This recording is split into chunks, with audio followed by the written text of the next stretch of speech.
Mr. Speaker.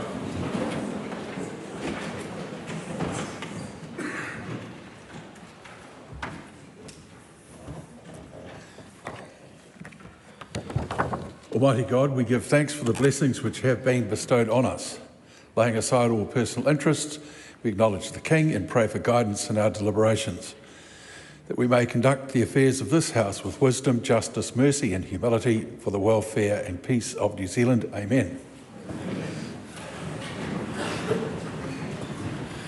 A petition has been delivered to the Clerk for presentation.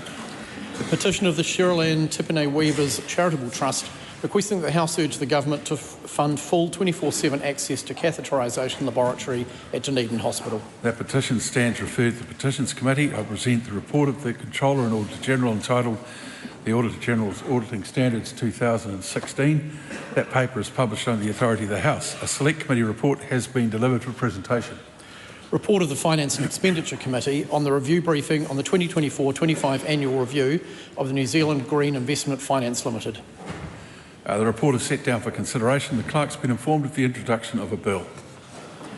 Appropriations 2025-26 Supplementary Estimates Bill, introduction. The bill is set down for first reading. Nicola Willis.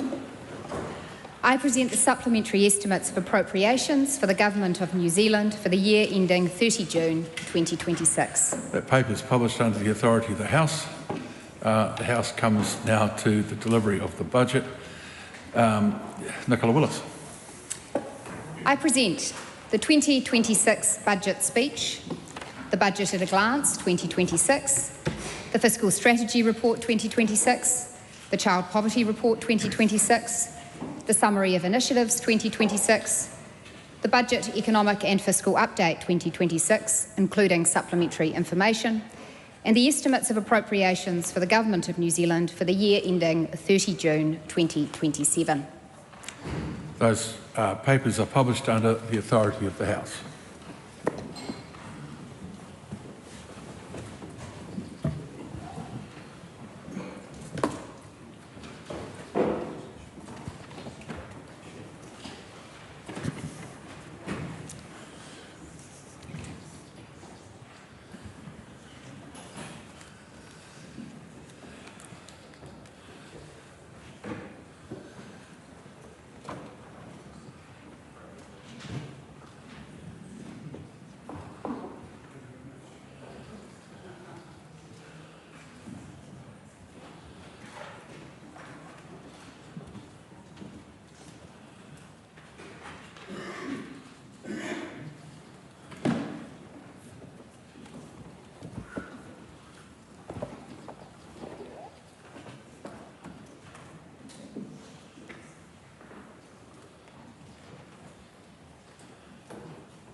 Thank you.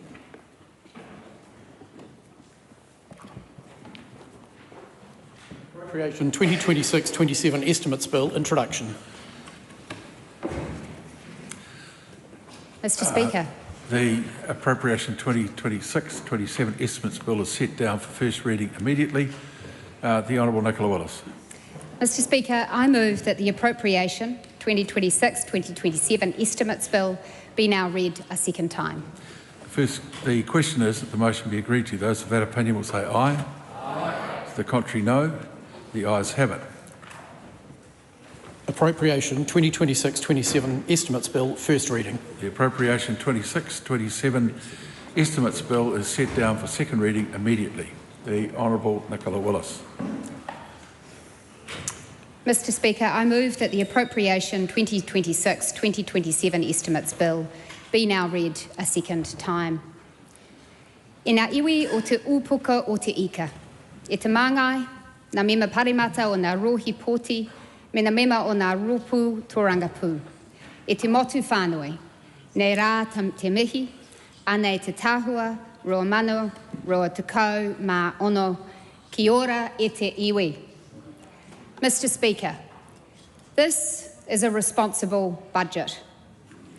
The government is responding to an increasingly uncertain world with an economic plan and sensible choices that will make New Zealanders more secure in the years ahead.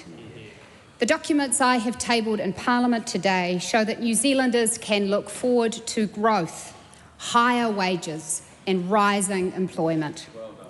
They can look forward to better public infrastructure, expanded healthcare services, better schooling for their kids and safer communities. They can look forward to a much stronger set of government books. Despite the chaos in the Middle East and challenging global events, the government's responsible approach means Treasury is now forecasting a return to surplus in 28-29. That, Mr. Speaker, is a year earlier than forecast in December.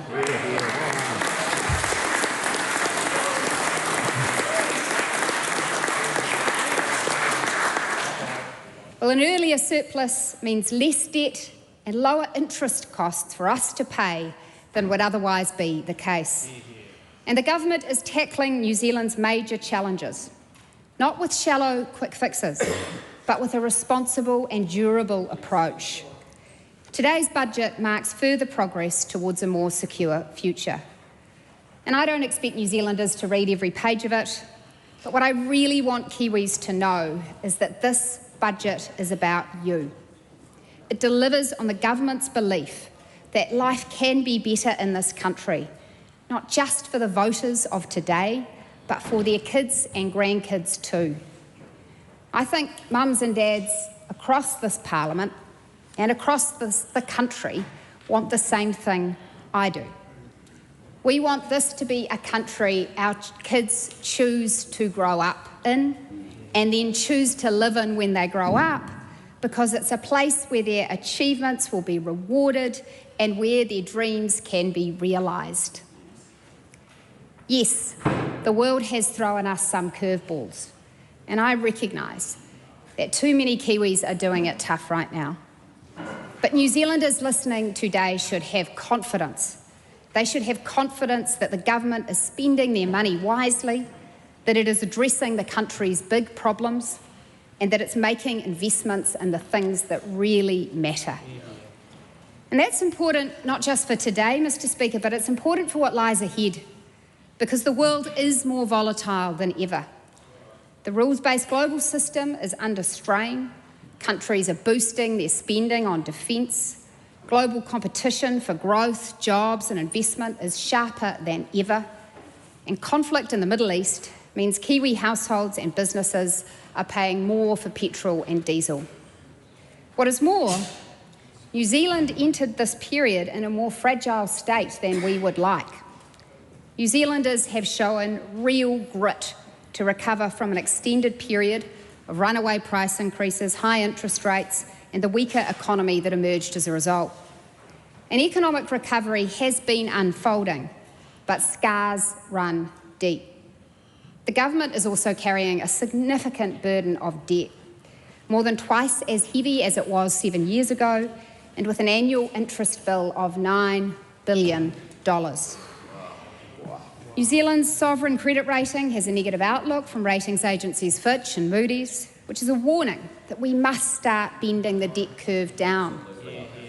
And New Zealand's population is getting older, meaning the bill for delivering healthcare, New Zealand superannuation and other public services is becoming heftier for our workers to shoulder. Members, the annual cost of superannuation is rising sharply, from less than $20 billion in 2023 to more than $30 billion by 2030. In the next year alone, the cost of super will rise by around $1.8 billion. At the same time, extreme weather events are becoming more frequent, Economic shocks, which unfortunately have happened with some frequency over the past 20 years, will keep happening. And this government is having to play catch-up on much-needed policy reforms, from housing to energy to resource management. There is no hiding from these big issues.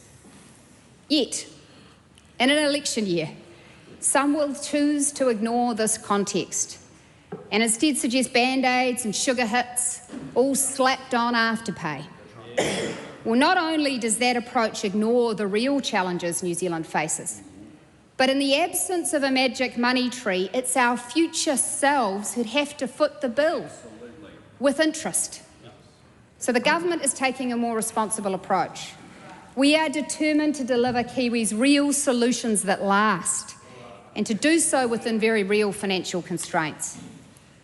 Conflict in the Middle East has been a setback, but New Zealand can and will bounce back. And that is reflected in Treasury's forecasts presented today. This responsible budget makes significant investments in health, education, law and order, and other frontline public services. And as a result, New Zealanders will experience more progress towards the government's targets, including reducing health waiting times, increases in educational achievement, reductions in violent crime, lower levels of welfare dependency, and a more capable Defence Force. The budget also provides $7 billion worth of new capital investment to help deliver the public infrastructure New Zealand needs.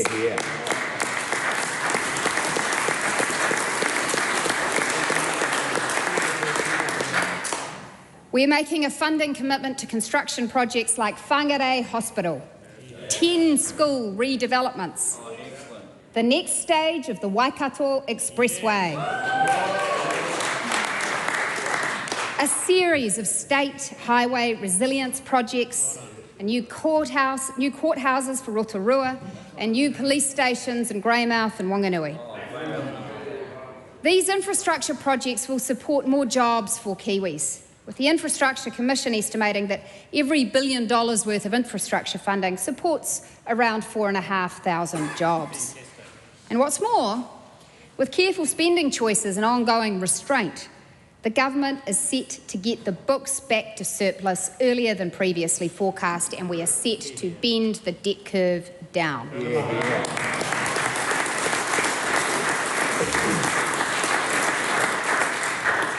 That's what a responsible budget looks like. So, Mr. Speaker, let me turn to the economic and fiscal outlook. A broadening, export-led economic recovery was underway in New Zealand at the start of 2026, with employment and confidence increasing. In late February, conflict in the Middle East shocked the global and domestic economy. No one really knows for sure how this conflict will unwind or how long its impacts will be felt. We wish it to be over as soon as possible.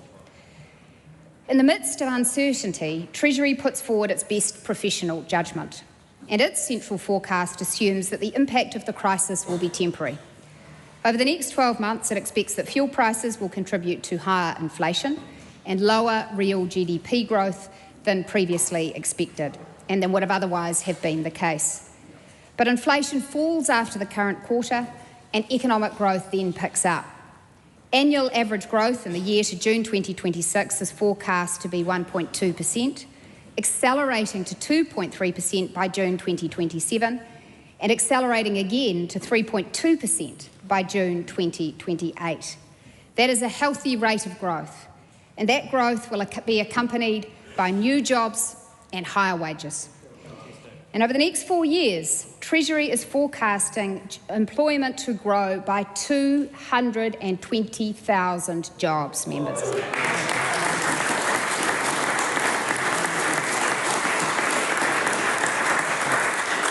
And they are forecasting wage growth to average 3.1%.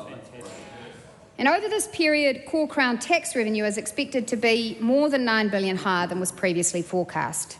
That may be surprising given the fuel crisis, but a lot of factors feed into tax forecasts, and I'm assured by the Treasury that over 90% of the revisions to tax since the last update have nothing to do with the Middle East. In fact, on balance, that crisis has made the books. worse. Instead, as a share of GDP, tax revenue rises over the forecast period, but core Crown expenses go the other way. They are initially steady, then fall to 30.3% of GDP in 29-30. The government's long-term fiscal objective, of course, is to get core Crown expenses down to 30% of GDP. Reaching 30.3% by the end of the forecast period, therefore, represents extremely good progress on our fiscal plan, and it reflects the government's disciplined approach to spending. And that disciplined approach is illustrated by the Budget 2026 operating package. Last year, we set an operating allowance for this budget of $2.4 billion per annum on average, which Treasury duly put in their forecasts and which various commentators said would go bust in election year. Well, in Budget 2026, we have spent less than this. Yet again, this government has come in under its allowance. The actual net operating package in Budget 2026 is $2.1 billion. The net package incorporates $3.8 billion of new spending a year on average. And that's because we've topped up our operating allowance with $1.7 billion of savings and revenue, the main sources of which are already known to members of this House: a fundamental overhaul of the public service, the end of the final year fees-free scheme, which failed, and also I can share with members today Kāinga Ora's reduced construction costs, which, while they continue to increase productivity, have resulted in $368 million of lower operating expenses.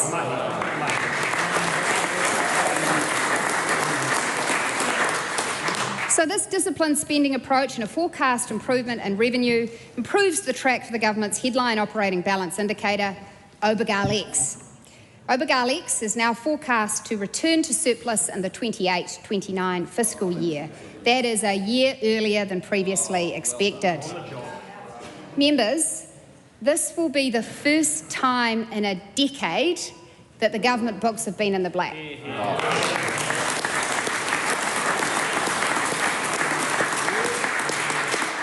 Now, of course, at every update, I am conscious that OBGAL-X is the small difference between two very large numbers, and that small differences matter when the balance is close to zero.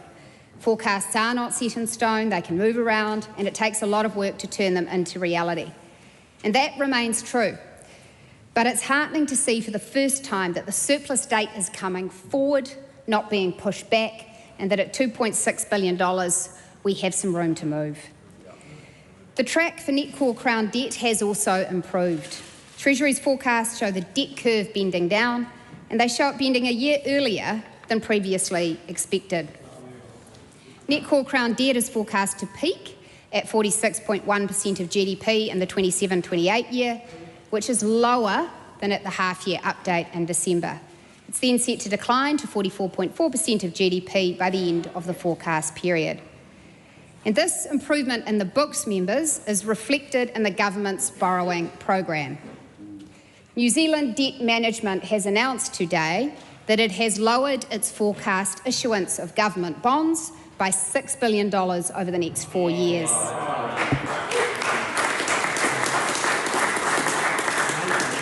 This is the first downward revision to the borrowing program since 2021.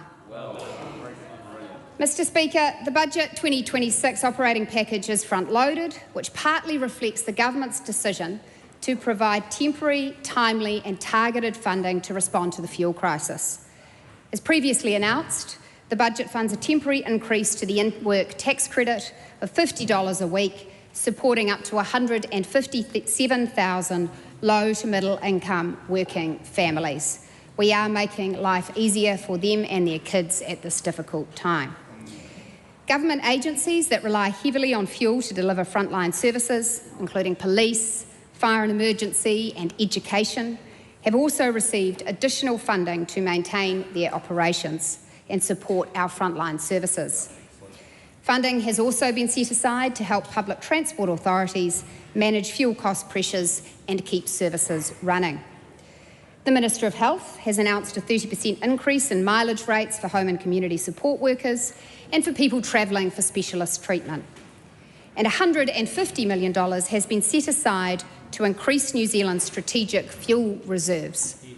Some of that will be used to fund the previously announced deal with Z Energy, which has lifted New Zealand's diesel reserves by 9 days.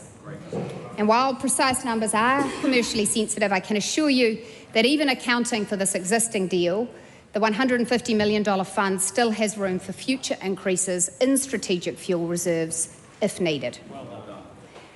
Mr. Speaker, the Government has also set aside funding of $450 million in a time-limited contingency in case further fuel-related support is required. We join all Kiwis in the hope that fuel prices and supply pressures won't increase further and will follow the forecast by Treasury and come back down.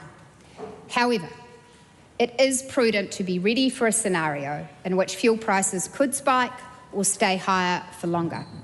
So we have created a reserve, much like some households have an emergency savings account.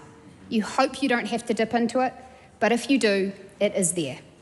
It is also funded from the operating package, which means if we do have to use it, members, it won't add to forecast debt. Mr. Speaker, boosting New Zealand's security and resilience are major themes in this year's budget. New Zealand faces the most adverse and contested geostrategic environment in the past 80 years. And while we cannot control the actions of other countries, we can ensure we have the capability to defend and advance New Zealand's interests.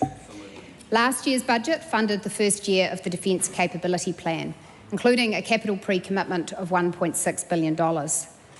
Budget 2026 funds the second year of the plan, which includes extending the operational life of the Anzac-class frigates and HMNZS Canterbury, acquiring new drones, building modern housing for our servicemen and women on military bases. They deserve it.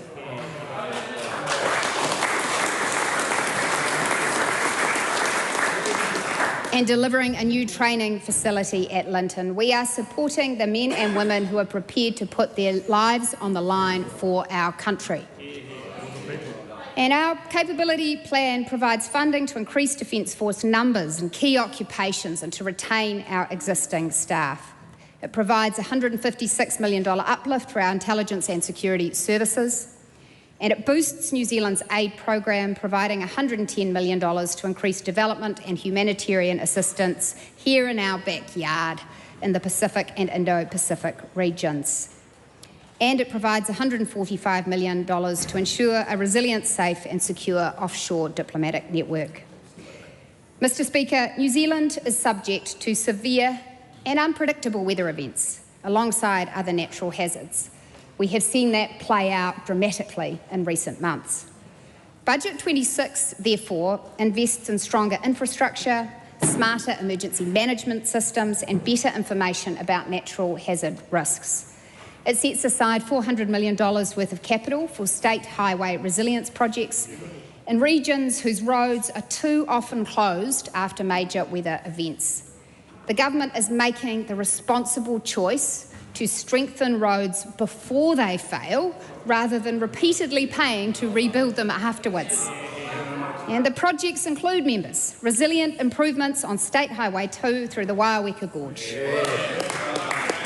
State Highway 3 through the Awakino Gorge, State Highway 25 through the Coromandel, State Highway 60 over Takaka Hill, State Highway 6 between Cromwell and Kingston and between Haast and Hawea, and State Highway 94 between Milford and Tiano. The budget also provides a capital contribution of $1.8 billion for a new road of national significance, the Cambridge to Piariri Expressway.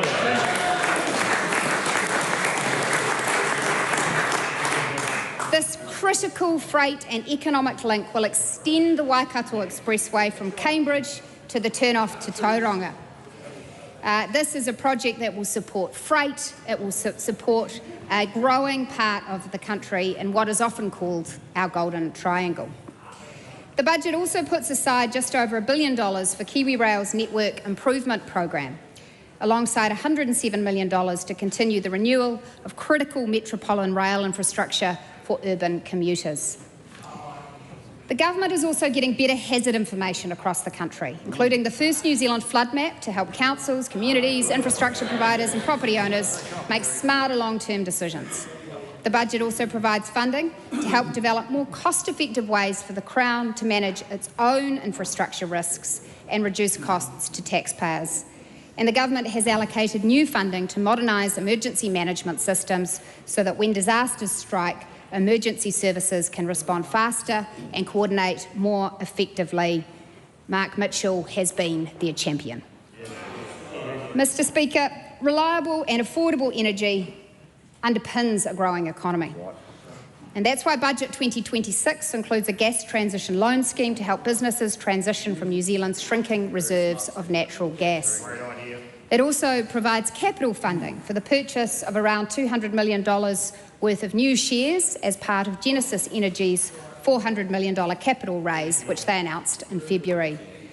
Genesis will use that additional capital to bring more flexible capacity to the electricity market to address the risk that we currently face of insufficient electricity supply in years when the hydro lakes run low. That is too big a risk to leave unaddressed. And so this investment will directly contribute to enhancing New Zealand's energy security. Mr. Speaker, perhaps the most important source of resilience for every Kiwi is their physical and mental health. The single biggest item in the budget, therefore, is support for frontline health services. Next year, government spending on the health system is expected to total $34 billion. That translates, Mr. Speaker, to $17,000 for every New Zealand household. Additional funding of $5.5 billion from Budget 2026 will help the public health system address frontline pressures and deliver more services, including responding to more emergency department events, delivering more primary health care, increasing specialist assessments, boosting elective surgery, and increasing cancer treatments and GP visits. Mr. Speaker, Simeon Brown has been a champion for a number of targeted health initiatives as well, alongside our coalition partners. They include a nationally coordinated specialist paediatric palliative care service for families facing possibly the hardest thing, a boost for ambulance services, more funding for forensic mental health services, and an ongoing funding increase for Pharmac so they can purchase more medicines. The starting age for free bowel screening will be lowered once again under this government from 58 to 56.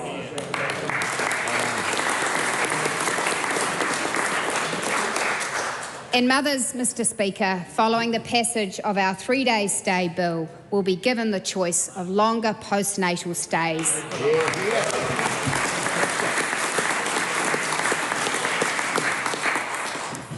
The Health Digital Investment Plan will also receive $300 million for priority projects, critically including strengthening cybersecurity across New Zealand's health system. And Budget 2026 also commits $682 million worth of capital funding for investments in our health infrastructure plan. These include the delivery of a new 158-bed ward tower at Whangarei Hospital. They include the next stage of redevelopment work at hospitals in Tauranga, Hawke's Bay and Palmerston North. And our infrastructure plan also funds the purchase of land for a future new hospital south of Auckland. It funds the establishment cost of the new medical school at the University of Waikato and the redevelopment of the Mason Clinic. Mr. Speaker, the budget continues this government's critical efforts to boost educational achievement. This is good for young people who will have better opportunities, and it's good for the economy, as a more educated workforce will boost productivity. Budget 2026, therefore, provides a $1.6 billion boost in operating funding for schooling and early childhood education. Schools will receive increases to their operational grants, alongside funding to cover increased employer contributions to their staff's KiwiSaver accounts. And early childhood education services will receive a boost to their funding rates. There are targeted new investments to support Erica Stanford's plan to increase the reading, writing and math skills of every child. But most importantly, this budget invests in secondary education, including measures to strengthen teaching and learning, to raise student performance and to roll out a refreshed secondary curriculum and new national qualifications. We are leaving NCEA behind us.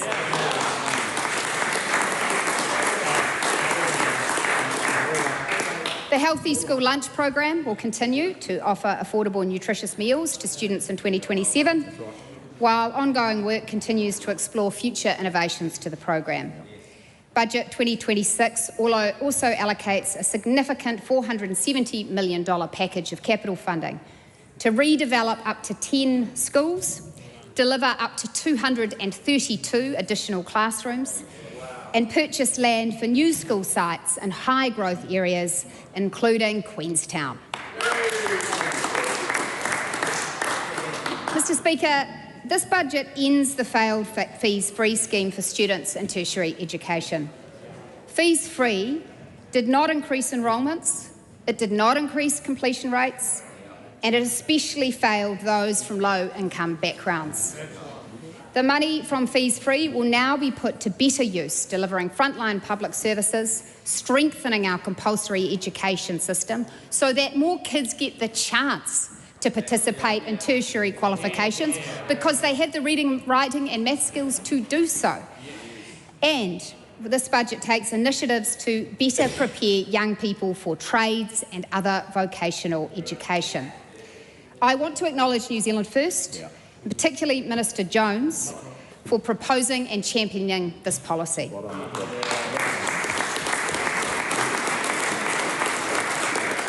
The government will double the number of Trades Academy places from 10,000 to 20,000 for Year 11 to 13 school students. That will allow more kids to get on the path to a successful career in the trades, whether it's building, carpentry, primary industries. We know that trades academies work and kids who take part in them are more likely to get good jobs. And the government will also provide 1,000 more youth guarantee places. These are places for those kids who have missed out on foundational skills at school. They are kids that are more likely to end up in long-term unemployment, and they are kids who need our support. These youth guarantee places will provide wraparound support and training for school leavers with no or low qualifications. Mr. Speaker, the Law and Order package in this year's budget provides a $1.1 billion uplift in operating funding for corrections, customs, police and the Ministry of Justice to maintain essential frontline services that are keeping our communities safe. This includes funding of $477 million for corrections to manage an increasing number of prisoners. We are keeping our communities safer by ensuring that those who commit violence against our fellow citizens are sentenced appropriately.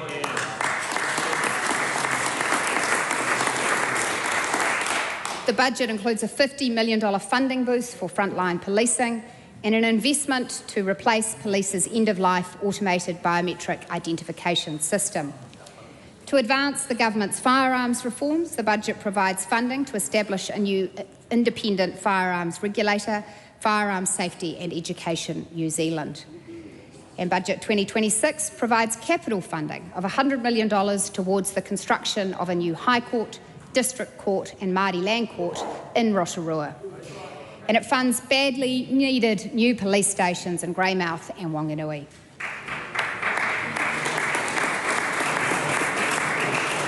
Customs also receives a funding uplift to disrupt transnational serious and organised crime groups and to combat drug smuggling.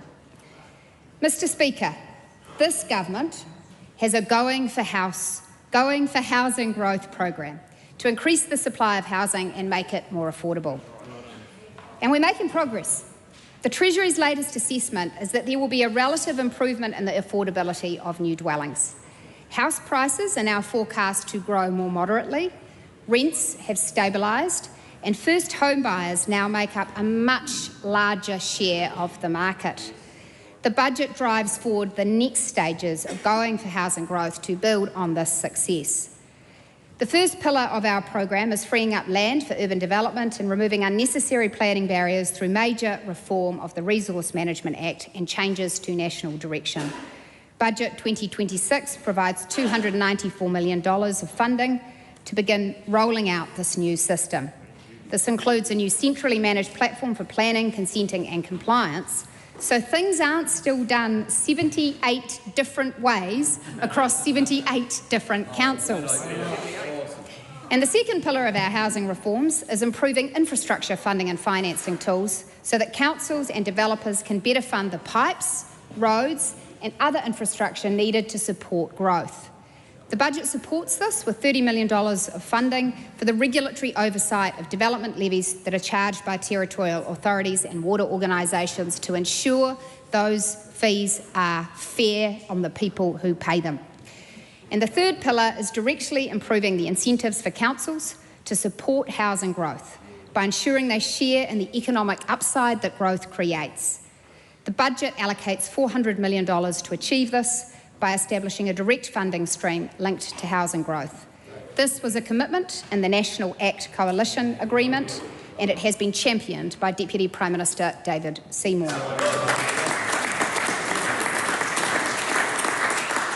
The budget also progresses reforms to improve the fairness of housing support for low-income tenants. Right now, people in similar circumstances but living in different houses, one owned by the government and one not, can receive very different levels of financial support and security of tenure. Budget 2026 includes a package that reduces, but by no means eliminates, that wide gap in support.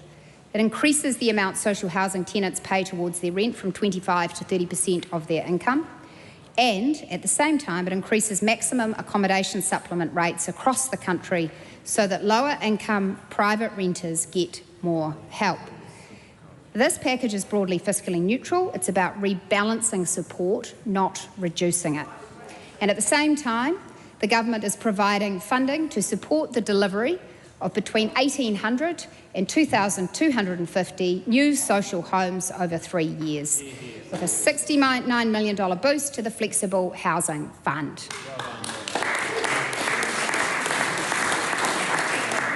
The budget also continues our efforts to reduce dependency on emergency housing, which was a scourge under the last government, and includes $22 million invested to reduce reoccurring emergency housing needs.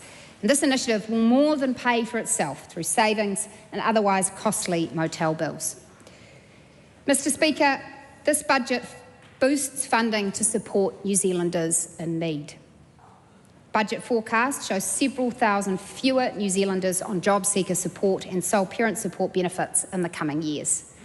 That is a great thing, and it is part of a deliberate effort by this government. Our budget includes funding of $93 million for additional case management and assistance to support sole parents into work. That is the upfront cost, but the initiative is expected to deliver net savings of $97 million as more sole parents move from receiving a benefit to having a job. Mr. Speaker, that is good for those mums and dads, and it is great for their kids and their future prospects.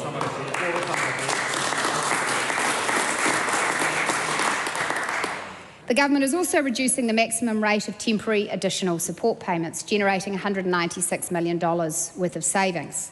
This is to better reflect the original purpose of those payments before the last government expanded them, which are intended to provide temporary hardship support paid as a last resort and not meant to be a long-term top-up to beneficiaries' incomes. The budget also provides ongoing funding for the Food Secure Communities program and the Kickstart Breakfast program. We've fixed up another one of their fiscal cliffs. And it delivers a step up in investment to better protect children at risk of harm.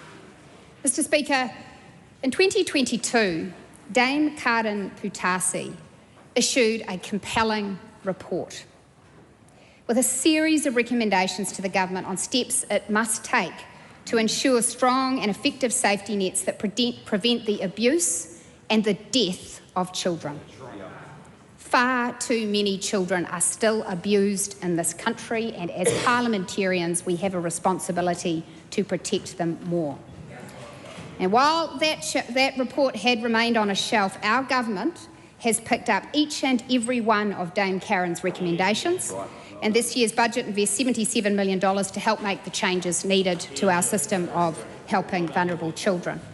Alongside this, Oranga Tamariki will receive a $184 million funding uplift so it can better respond to reports of suspected harm and increase its support for children with high and complex needs.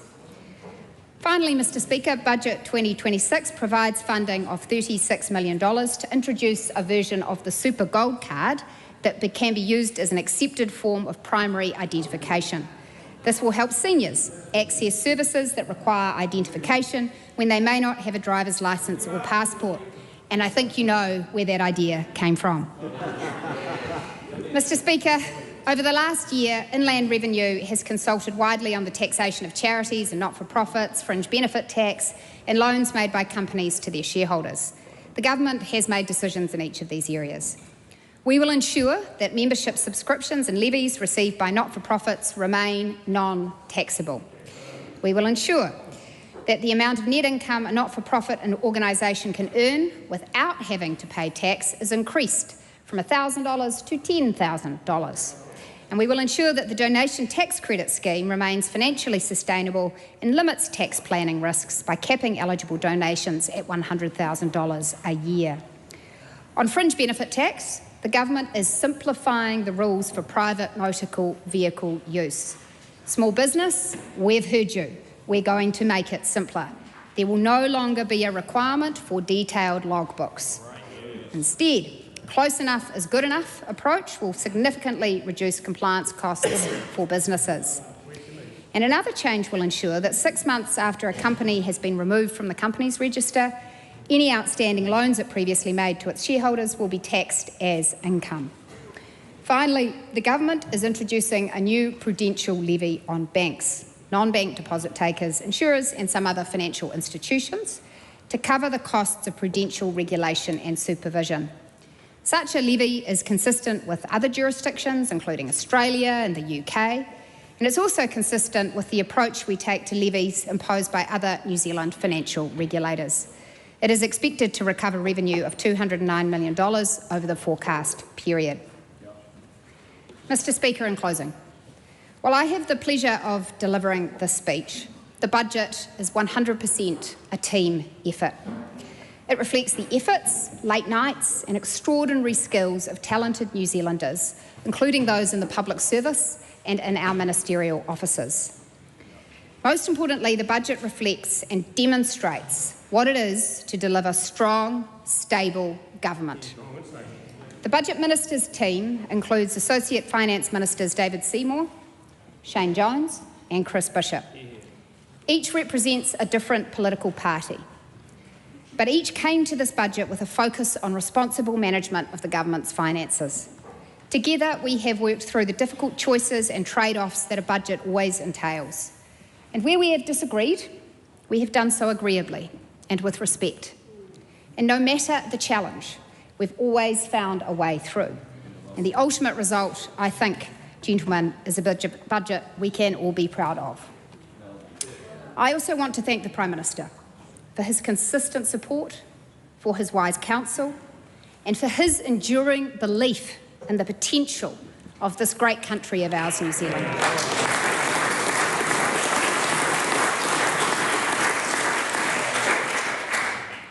And finally, Mr Speaker, please let me acknowledge the support of my own family who are watching from the gallery today.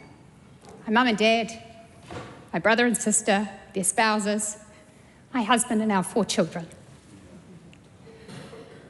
James, Harriet, Reuben and Gloria, I know I'm not home enough.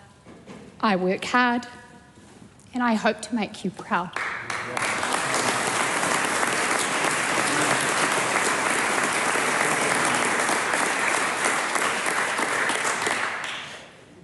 Mr Speaker, New Zealand has a great future ahead of it. The government's disciplined management means Kiwis can look forward to a growing economy, effective frontline public services and increased investment in the things that really matter. We can have all of that and a strong set of books too. Thanks to our care with public money, the government's books will return to surplus a year earlier than previously expected. But none of this, colleagues, none of this, members, can be taken for granted. Delivering these results requires New Zealand to stay the course.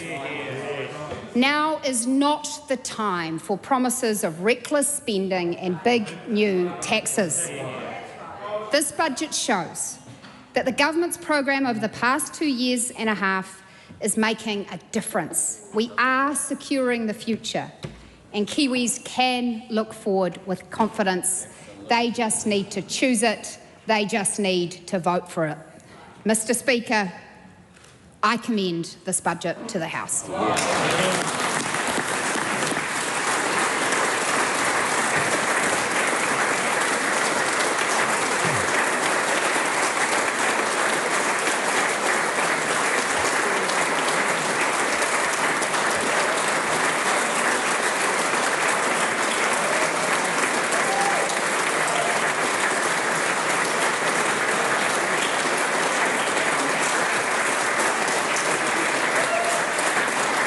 Okay.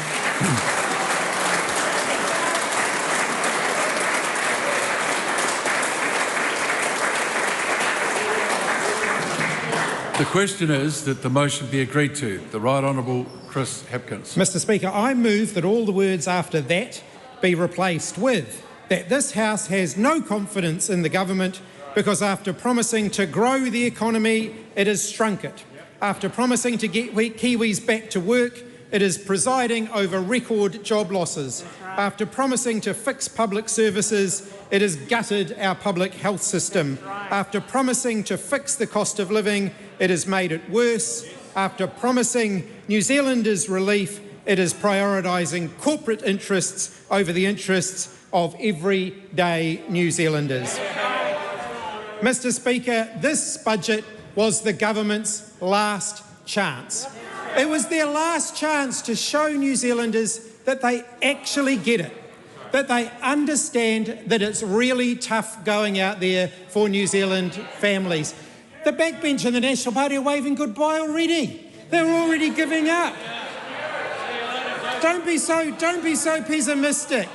There's still about 163 days to go. Mr. Speaker, it was their last chance to show New Zealanders that they get it, that they feel the pain that New Zealanders are under, and they have failed to do that. Kiwi families will be asking themselves one question after this budget. Are they feeling better off today than they were 3 years ago? And for the vast bulk of New Zealand families, the answer to that is categorically no. Mr. Speaker, this government is asking those with the least to sacrifice the most. They are taking from the poor to give to the poor. Robin Hood would not be proud of this budget, Mr. Speaker.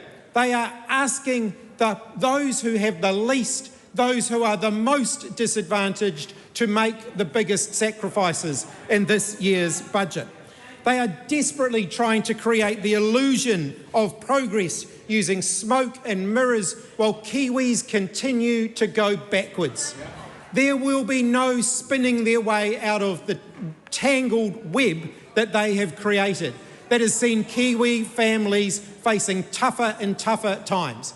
This is a government that said they were going to fix the cost of living, and the cost of living has never been higher.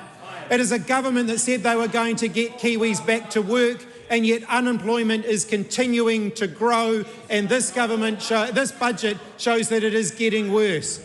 It is a government that promised to support businesses, and yet company liquidations at our recent highs under this government. Unemployment staying higher for longer, and claims by Nicola Willis that the government's getting the books back into surplus a year earlier than previously forecast neglects the fact that that's still 2 years later than it was before she got her hands on the government's books. Because this government took everything backward. New Zealanders can go back and they can see what was forecast before the last election, and they can compare this government's track record with what the Treasury was predicting then. And it will show the books are taking longer to get back to surplus, government debt is going to be higher, unemployment is going to be higher, the economy is going to be smaller, and the going for Kiwi families is going to be tougher. That is the legacy of this government. Higher inflation, lower economic growth, higher unemployment, higher debt. That is what National leaves New Zealand. 40,000 fewer people in jobs today than there were when National became the government. That is their track record. Business liquidations at a 15-year high. 20,000 jobs have been lost in the building and construction sector. This from a government that said they wanted more hard hats and fewer lanyards down Lambton Quay. Well, the people in hard hats had their jobs taken away by this government, who decided to pause everything, review everything, cancel everything, and it is the people on the front lines doing the work who found their jobs disappeared as a result of those decisions. So as the economy recovers and as the government goes out there about the country touting the infrastructure projects that they want to spend money on, the question is, who's going to do that work? Because a lot of those 20,000 building and construction workers have given up and left the country. They went across the ditch to a country that would actually give them jobs, because this government took their jobs away.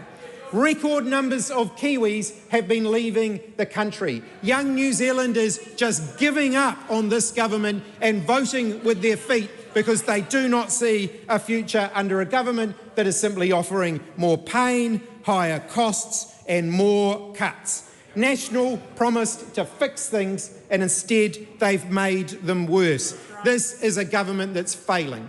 It's failing on growth. It's failing on job creation. It's failing on the cost of living. Mr. Speaker, and this isn't happening by accident. These are the consequences of the choices that this government has made. Their choices that see families facing higher bills every day. The cost of going to the supermarket has never been higher. The cost of going to the petrol station has never been higher. The cost of paying the rent has never been higher, despite the promises of this government. The power bill that Kiwis pay has never been higher, 20% higher, in fact, than when this government took office. So many families having to make so many tough decisions. This government don't understand those families who are sitting around the dining room table every night and trying to figure out how on earth they are going to make things add up. How on earth they're going to deal with that sudden, one-off, unexpected expense that they face. The car that breaks down and sits in the driveway because they can't afford to get it fixed.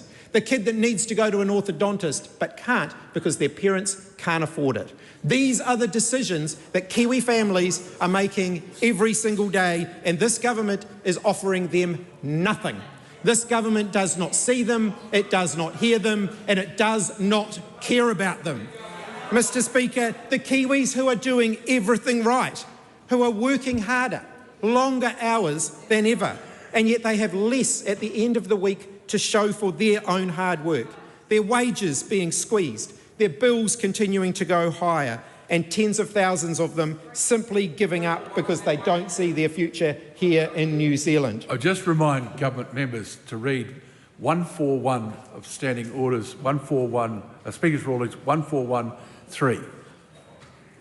Mr. Speaker, Nicola Willis painted a very rosy picture of the country today.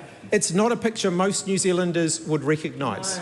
Those who are struggling, those who don't know whether they're still going to have a job in a couple of weeks or a couple of months, they won't recognise the country that Nicola Willis and Christopher Luxon and Winston Peters and David Seymour think that we live in.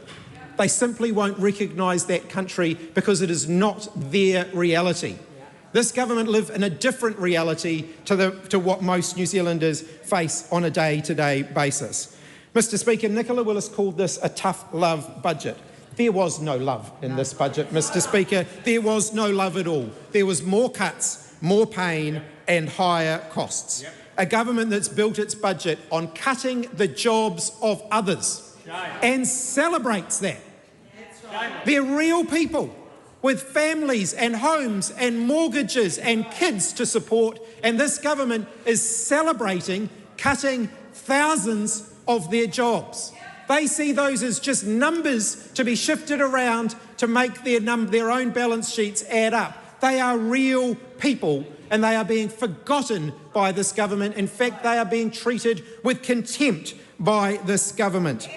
Cutting jobs, cutting services, kicking people out of their homes, hoping that nobody notices the consequences of the decisions that this government is making. Sacking 9,000 New Zealanders, the social workers who work with our most vulnerable families, the dock rangers who preserve and protect our conservation estate. Our tourism industry, by the way, is based on our clean green reputation. A lot of tourists come here for our clean green conservation estate, and this government want to cut the very foundations of that in this budget. Hundreds of millions being cut from dock. We've seen what happens when that was done by previous national governments. It doesn't end well. Customs officers being cut in this year's budget. Those who protect our biosecurity. Our farmers rely on our biosecurity that's being cut. Members on that side of the House like to say they're pro-farmers. How pro-farmer are they going to be when foot and mouth arrives in New Zealand because of the cuts they are making to our biosecurity? This government is cutting funding for biosecurity at a time when it has never been more important, at a time when the risks to our primary sector have never been greater. This government are cutting the very protection that that entire sector relies on. People who rely on superannuation are finding those who process their superannuation having their jobs cut. Cuts don't grow the economy, they shrink it.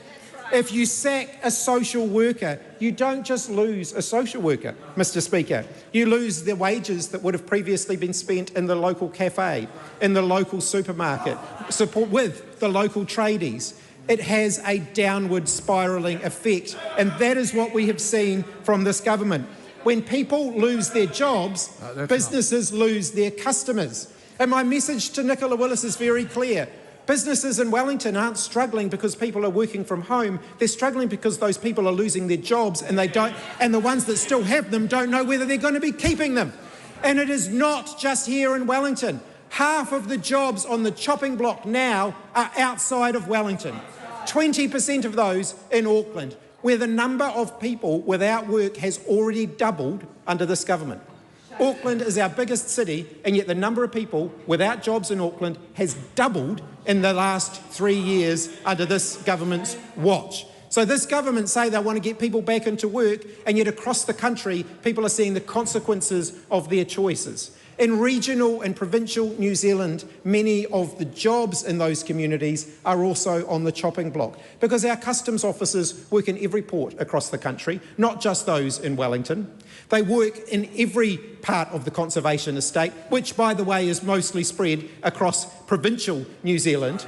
Those are the jobs that are now on the chopping block, and every local community will feel the consequences of those jobs being lost. If you want to see how much this budget relies on smoke and mirrors, just look no further than the Ministry for Foreign Affairs and Trade, where on the one hand, Nicola Willis is giving them some extra money, and then you go a few pages ahead and you'll find that almost exactly the same amount of money, in fact slightly more, is being cut again. And yet Winston Peters says, oh, those cuts aren't going to happen. Well, there's the first big hole in the government's budget already, because there are literally hundreds of millions of dollars in cuts to the Ministry of Foreign Affairs and Trade reflected in this budget that the Minister of Foreign Affairs has already said are never going to happen. This whole budget is based on the notion that there are all of these cuts that the government's going to make, and yet one by one you watch as those government ministers say, oh, but it won't be this and it won't be that and it won't be this and it won't be that. And then suddenly that surplus, that meagre thin surplus that Nicola Willis promises, will disappear in a heartbeat, because this government's budget is based solely on smoke and mirrors while New Zealanders continue to go backwards. And let's look at those cuts from the poor to give to the poor that we've already seen announced a few days ago. Those most vulnerable New Zealanders who live in state housing. It may escape this government's attention, but it's damned hard to get into a state house already. And we deal with so many people through our electorate offices who struggle to get into state housing. And I have sat down with many of those people where they've brought their bank statements in tears, asking, what am I supposed to do?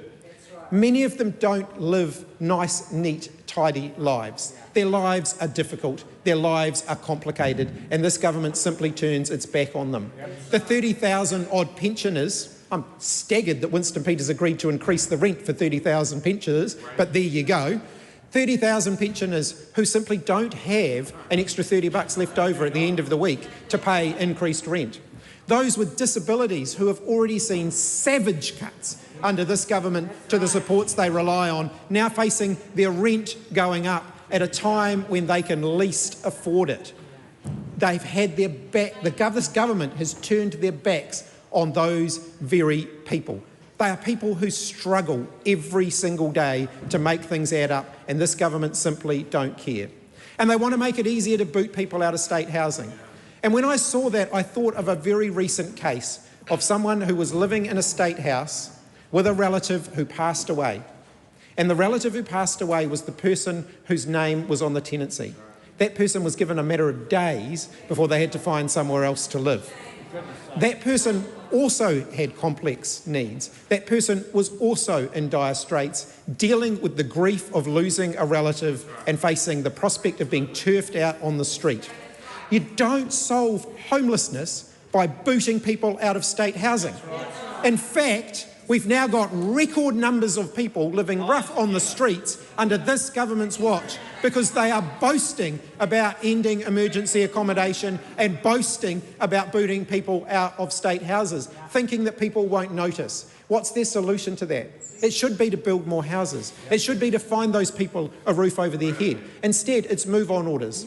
Out of sight, out of mind. Just pretend those people don't exist. Boot them out onto the street, keep them away from the public and pretend that they don't exist. Literally pretend that the most vulnerable in our society simply don't exist. That is what this government think the solution to homelessness is, and it is absolutely shameful.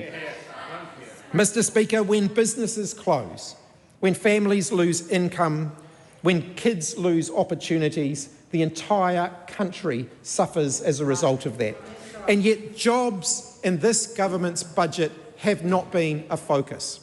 The only focus in this government's budget around jobs is how many of them they're going to cut, not how many could be created, and yet that is exactly what this government should have been focusing on, making sure that we can get New Zealanders back to work. Instead, they are whacking the most vulnerable. They are whacking the people who can least afford it. The people whose budgets already won't stretch any further are suddenly being told they have to make more sacrifice, they have to find more so that this government can create the illusion of a budget surplus. Pushing more costs into the future, pushing more onto the future generations of New Zealand, providing less hope for younger New Zealanders, and that is only going to exacerbate one thing, and that is the number of young Kiwis who end up leaving the country. In health, we see band-aids, not prevention. In education, we once again see some of the most vulnerable kids in our schools and in our education system being completely ignored by this government. Think of the homeschool parents who were out front yesterday, who this government have absolutely done over in the last few weeks. Some of those parents deal with some of the most complex kids in our education system, kids with disabilities, kids with high behavioural needs being treated with absolute contempt by this government. And don't let the parties opposite try and tell you that they saved the day, because they voted just this week in favour of the changes they suddenly did an about-face on. They did not care about those people, Mr. Speaker, and nor does this government. Mr. Speaker, what can we expect to see out and about in New Zealand as a result of this government's budget? More people losing their jobs, more shops closing, more businesses losing revenue, more local economies slowing down, more decay on the main street with boarded up shopfront windows, more decline and more people giving up and leaving the country. That is the legacy that this government will be leaving for New Zealand. And it didn't have to be this way, Mr. Speaker. Instead of a plan for the future, New Zealanders have been offered nothing but excuses and blame by this government. That's right. On a credible plan for growth. Remember about growth. Everything was going to be all about growth right before they shrunk the economy. No credible plan for economic growth. On cost of living relief, no plan on cost of living. On detail around who's going to actually lose their jobs and which public servants are going to face the chop, not much detail there either. Just everybody now living with a dagger hanging over their head, still waiting to find out whether they are going to have a job. 3 years, 3 budgets, more cuts, more pain and higher costs. It did not need to be this way. All governments have choices. What did this government choose? Tax cuts for tobacco companies, tax cuts for landlords, tax cuts for multinational tech giants like Facebook and Google. Not support for New Zealanders who are struggling. More support for the fossil fuel industry. Subsidies for the fossil fuel industry have been this government's plan to deal with the energy in New Zealand, not a plan that's actually going to lower household electricity bills. This was the government's last chance. Yep. It was their last chance to show New Zealanders that they had a plan to create jobs, that they had a plan to lift New Zealand out of the situation that we are in at the moment. Mr. Speaker, they have failed on every measure at a time when New Zealanders are so desperate for hope, when they are looking for something to get excited about. This government's budget has offered them none of those things. Mr. Speaker, none of those things. New Zealand is going backwards under this government. The clear question every Kiwi family is asking themselves is, are they better off than they were 3 years ago? And the answer is no. So my message to the members opposite, enjoy the leather benches for 163 days more, because your time is done.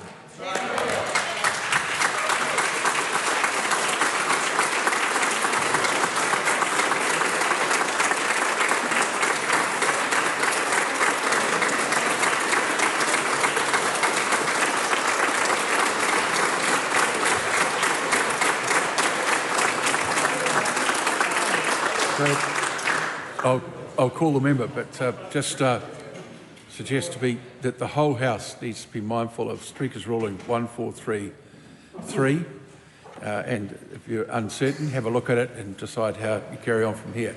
The Right Honourable Winston Peters. Speaker, because New Zealanders need to hear much more of this, I move an extension of time to the last speaker. Well, as you know, you can't seek leave on behalf of someone else. The question is that the amendment be agreed to. The Right Honourable Prime Minister. Well, Mr. Speaker, I speak, I think, on behalf of everyone in the coalition government when I say I would rather face 100 duck-sized horses than sit through another speech as woeful as that from the Leader of the Opposition.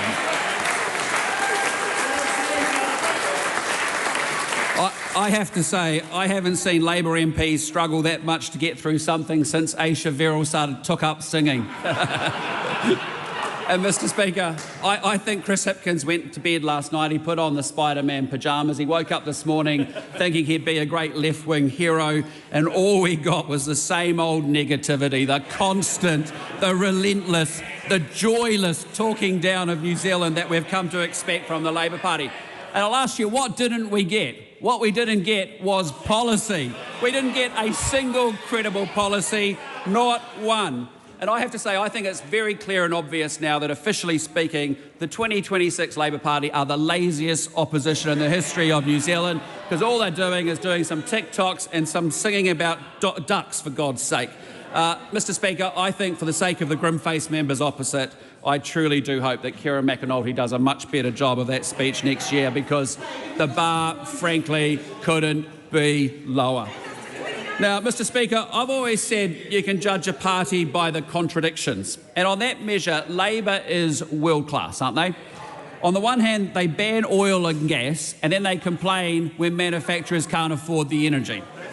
They then oppose mining, but actually they complain when Kiwis move to Australia to take up mining jobs. They want renewable energy, and then they vote against every single measure to actually deliver it. They like to claim, they claim that we backed the rich because we gave working Kiwis tax relief, when they make cleaners and retail workers pay off university fees for millionaires' kids. So, and then they bang on about the cost of living while plotting a capital gains tax that you know is going to hit every farmer, every small business owner, every Kiwi who's ever worked hard and invested in their future.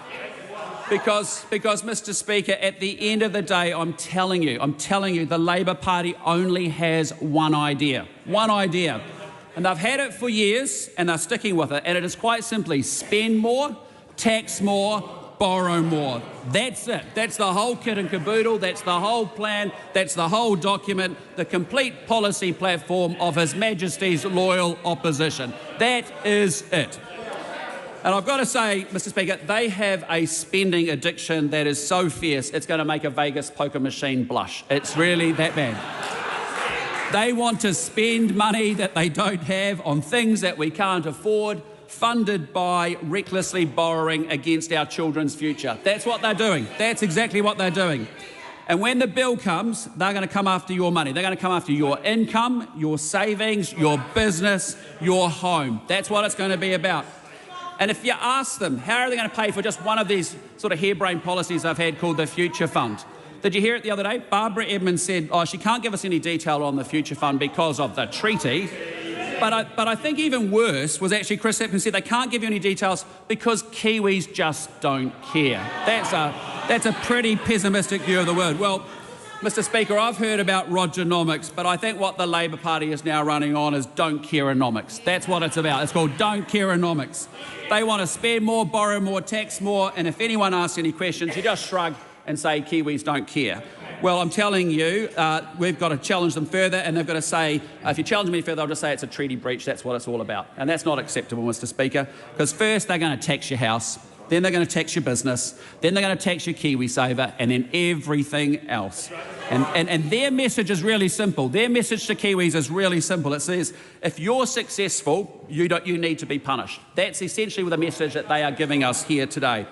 So I'm telling you, there is not an ambition or an aspiration in this country that Chris Hipkins doesn't want to actually stifle, and not a success that he wants to trample all over.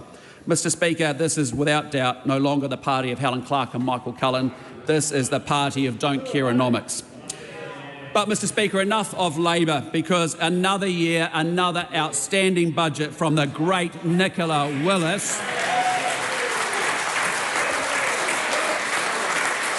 And aren't we lucky in difficult times, really challenging times, that we have such a diligent, thoughtful, smart, courageous Minister of Finance determined to make New Zealand a better place? In a year of global volatility, in a year of fuel crises and economic headwinds that no one could have predicted, she has once again delivered a budget that is responsible, it's ambitious, and it's laser focused on the future of this country. In the third year, she's knocked it out of the park, and I want to say to Nicola Willis, on behalf of every New Zealander who's now experiencing lower inflation, lower interest rates, we owe you a big debt. Thank you very much.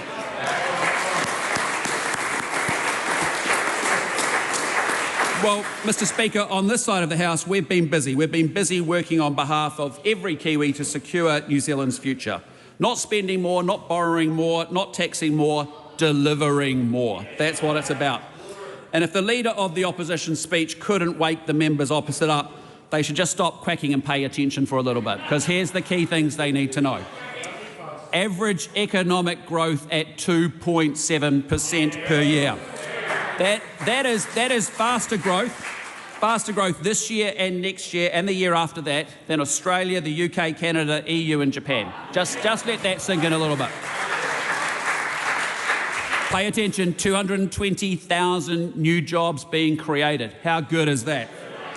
Wages growing faster than inflation, and that's how Kiwis actually get ahead, so they can actually do more with their hard-earned cash. And we know on this side, widening the gap between wages and prices is the key to making life more affordable for Kiwis, not random cost of living payments to dead backpackers and French people, basically. I know the members love to talk up other countries and talk down New Zealand, and you heard it again today. But here are the facts, and they're not going to like hearing this, and sometimes the media doesn't like hearing this either. But March saw the second lowest number of Kiwis leave in any month since January 23. And if you just take the past year that we've just gone through, 9% more Kiwis have come home and 6% fewer Kiwis have left New Zealand. And that is funny how that doesn't make any of their press releases or media stories. Well, Mr. Speaker, this government's mission from day one has been simply fixing the basics and building the future. Fixing the basics that Labor broke, the economy, the cost of living, law and order, and all the public services that Kiwis rely on. And building the future, investing in infrastructure and education and defence and energy security and the trade relationships that are going to determine New Zealand's prosperity for decades to come. Now, we know the past few years have been incredibly difficult for Kiwis. Shock after shock after shock. We've had COVID, we've had Labor's high inflation and recession, extreme weather events, Trump's tariffs, and now we've got a fuel crisis with its origins in the Middle East. And that's why this budget also includes temporary, targeted and timely support for households facing pressure from the fuel crisis. The $50 a week increase in the in-work tax credit and an increase in mileage rates for support workers and for those travelling for specialist treatment. It's a volatile and uncertain world, Mr. Speaker, and it demands a government that understands national security in all of its dimensions: economic security, financial security, energy security, international security. Because the bottom line is you don't get prosperity without security, you don't have security without prosperity, because the two are interdependent and linked.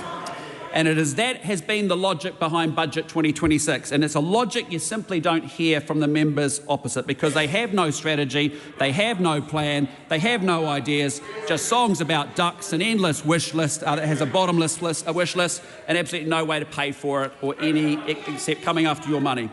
So, Mr. Speaker, I just want to talk about the numbers, because without fiscal discipline, we can't have anything else. It's as simple as that.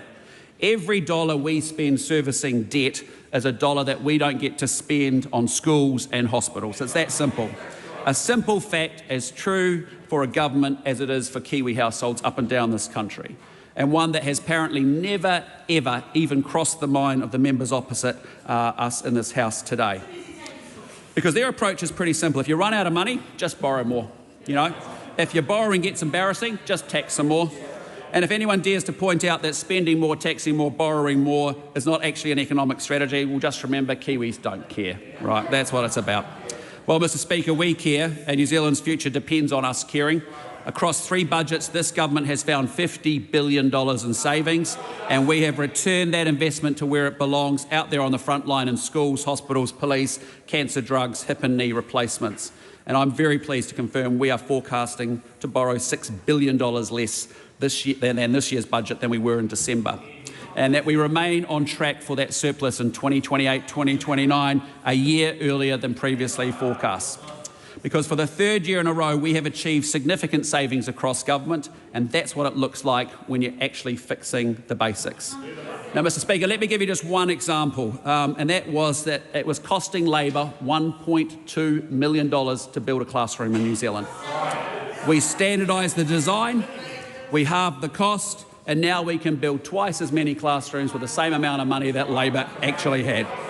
Now that's not austerity, that's called competence. That's called delivery and knowing how to get things done. And that's what this government does. That's exactly what we are all about. And let's not forget, Mr. Speaker, the tax relief that we delivered in 2024, delivering on average about $5,500 to an average household that would be worse off today without that package of help and support. And yet, disgracefully, for parties that purport to be about working New Zealanders, every single one of those members didn't support that single initiative, every single one of them, because their instinct is we want to spend more, tax more, borrow more, and it's your money that we're going to go spend. Well, Mr. Speaker, while we stay disciplined on operating spending, the recent fuel crisis has reminded us that we need significant capital investment to build the future too. Modern, reliable infrastructure, a defence force that is fighting fit, the schools and the hospitals that Kiwis rely on. This is what building the future actually looks like, not a TikTok, not a press release, and definitely not a song about ducks. This year's net capital package is $5.7 billion, and yes, that's larger than we'd planned, but don't take it as a signal of permanently higher borrowing, but as a deliberate, targeted investment in resilience. Roads of national significance are underway. Hawke's Bay Expressway, Otaki to North Levin, Warkworth to Tahana. This budget adds Cambridge to Piri, completing the Waikato Expressway. And you know the roads that Labor's cancelled, well, we're now building them.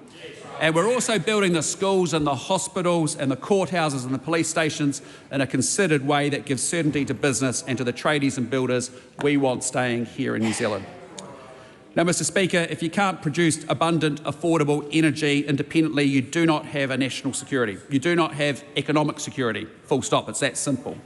And New Zealand's strategic energy vulnerability is no longer theoretical. We see it every day in the Strait of Hormuz. And our Kiwis are experiencing it at the pump and on the factory floors up and down this country. But I'm telling you, the oil and gas ban was the most economically reckless decision ever made by anyone from a New Zealand government. It was a disaster for working people. It was a disaster for manufacturers. It was a disaster for energy security. It was don't care-onomics in action, a feel-good decision made without thought to the real cost to real Kiwis. And if there's just one thing that Labor and Green MPs could do, it would be to help Kiwis, it would be to drop their commitment to reintroduce that ban. Just one thing. Do one thing. But I'm telling you, they're not going to do it because they'd sooner be on the right side of a Labor Party dinner party than they would be actually on the right side of the Whakatane mill dealing with their energy bill. And I want to say a challenge to the members opposite from Labor, the Greens and Te Pāti Māori, because when you're going to head out into regional New Zealand for the first time since the last election to try and make the case for why people should vote for you, you need to be real straight with them. You need to be straight about the failed policies of that last government and what that did to our manufacturing sector.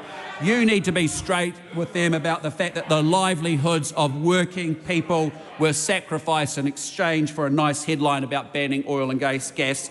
And you can't say you care about the cost of living and working people unless you're serious about energy security.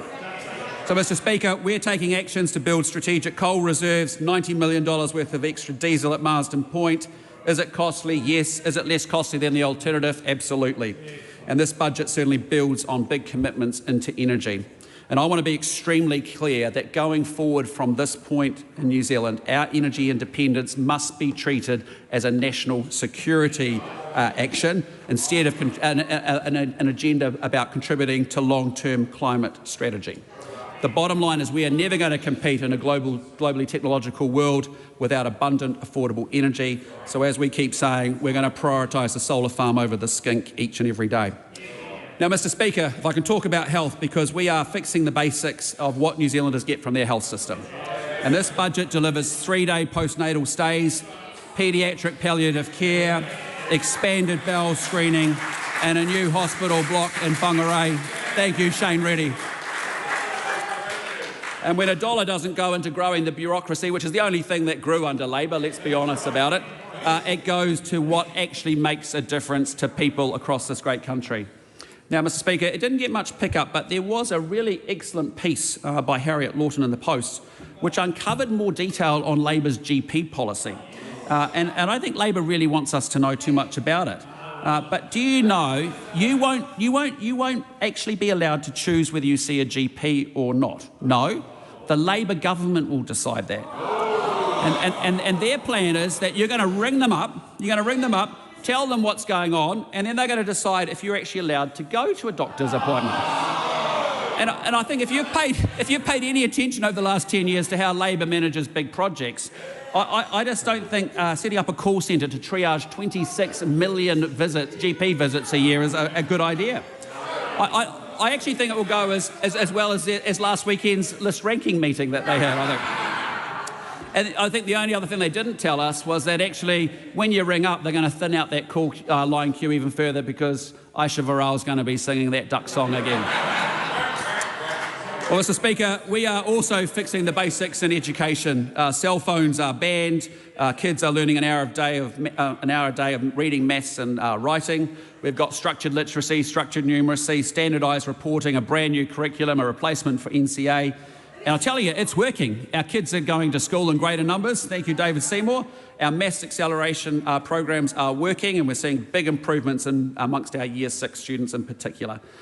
You know who was in charge in that damaging decline? It was the Labor government.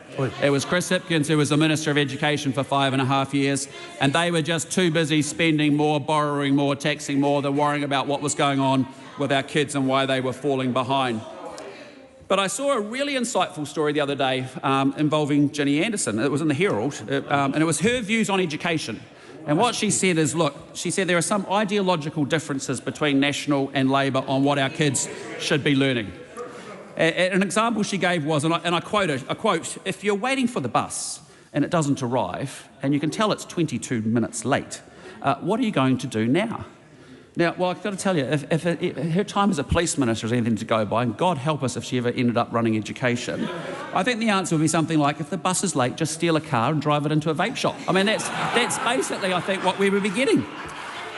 So, Mr Speaker, we are investing in education. We have got more teacher training. We've got 232 new classrooms. We're doubling the number of trades academies out to 20,000 kids, because to build the future, you need builders, you need roofers, you need plumbers, you need sparkies, and this government backs them.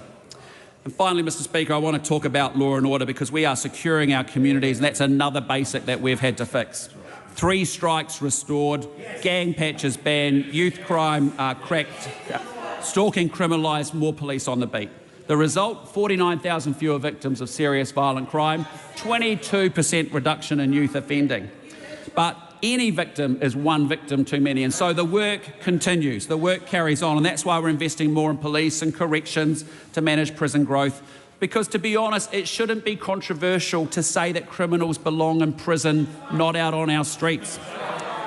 Mr Speaker, on that side of the House, they believe in repealing 3 strikes. They believe in abolishing prisons and defunding the police. But I've got to tell you, on this side of the House, we have a coalition government. It is the government of law and order. And we believe the rights of victims come ahead of the rights of offenders each and every day. We make no apology for that.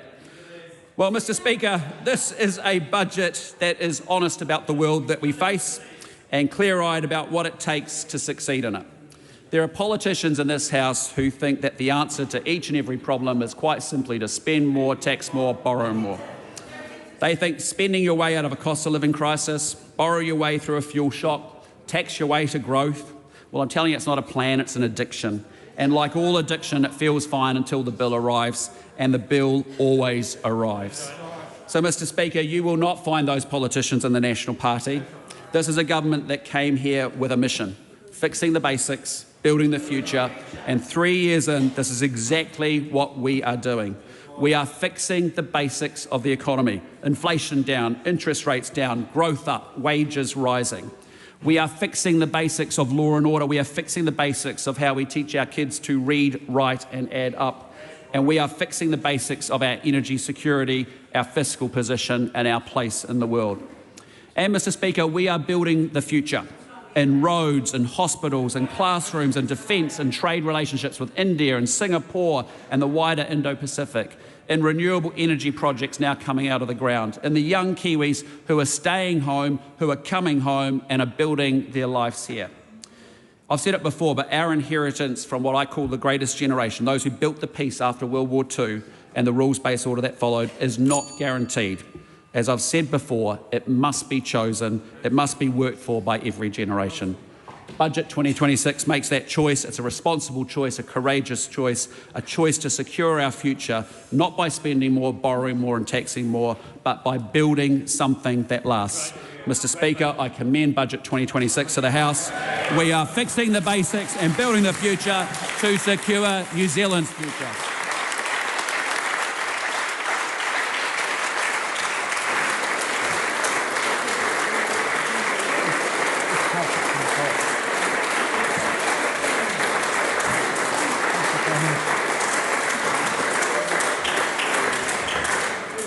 Mr Speaker. Chloe.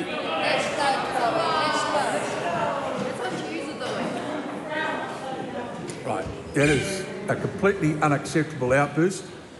I've called attention to Speaker's Ruling 141, and so people can expect that there'll be some consequence for abusing that. Chloe Strawman. Mr Speaker, the Greens want every New Zealander to feel proud of our country. Not just for our history, for granting women the right to vote, standing against the United States for a nuclear-free Pacific, splitting the atom.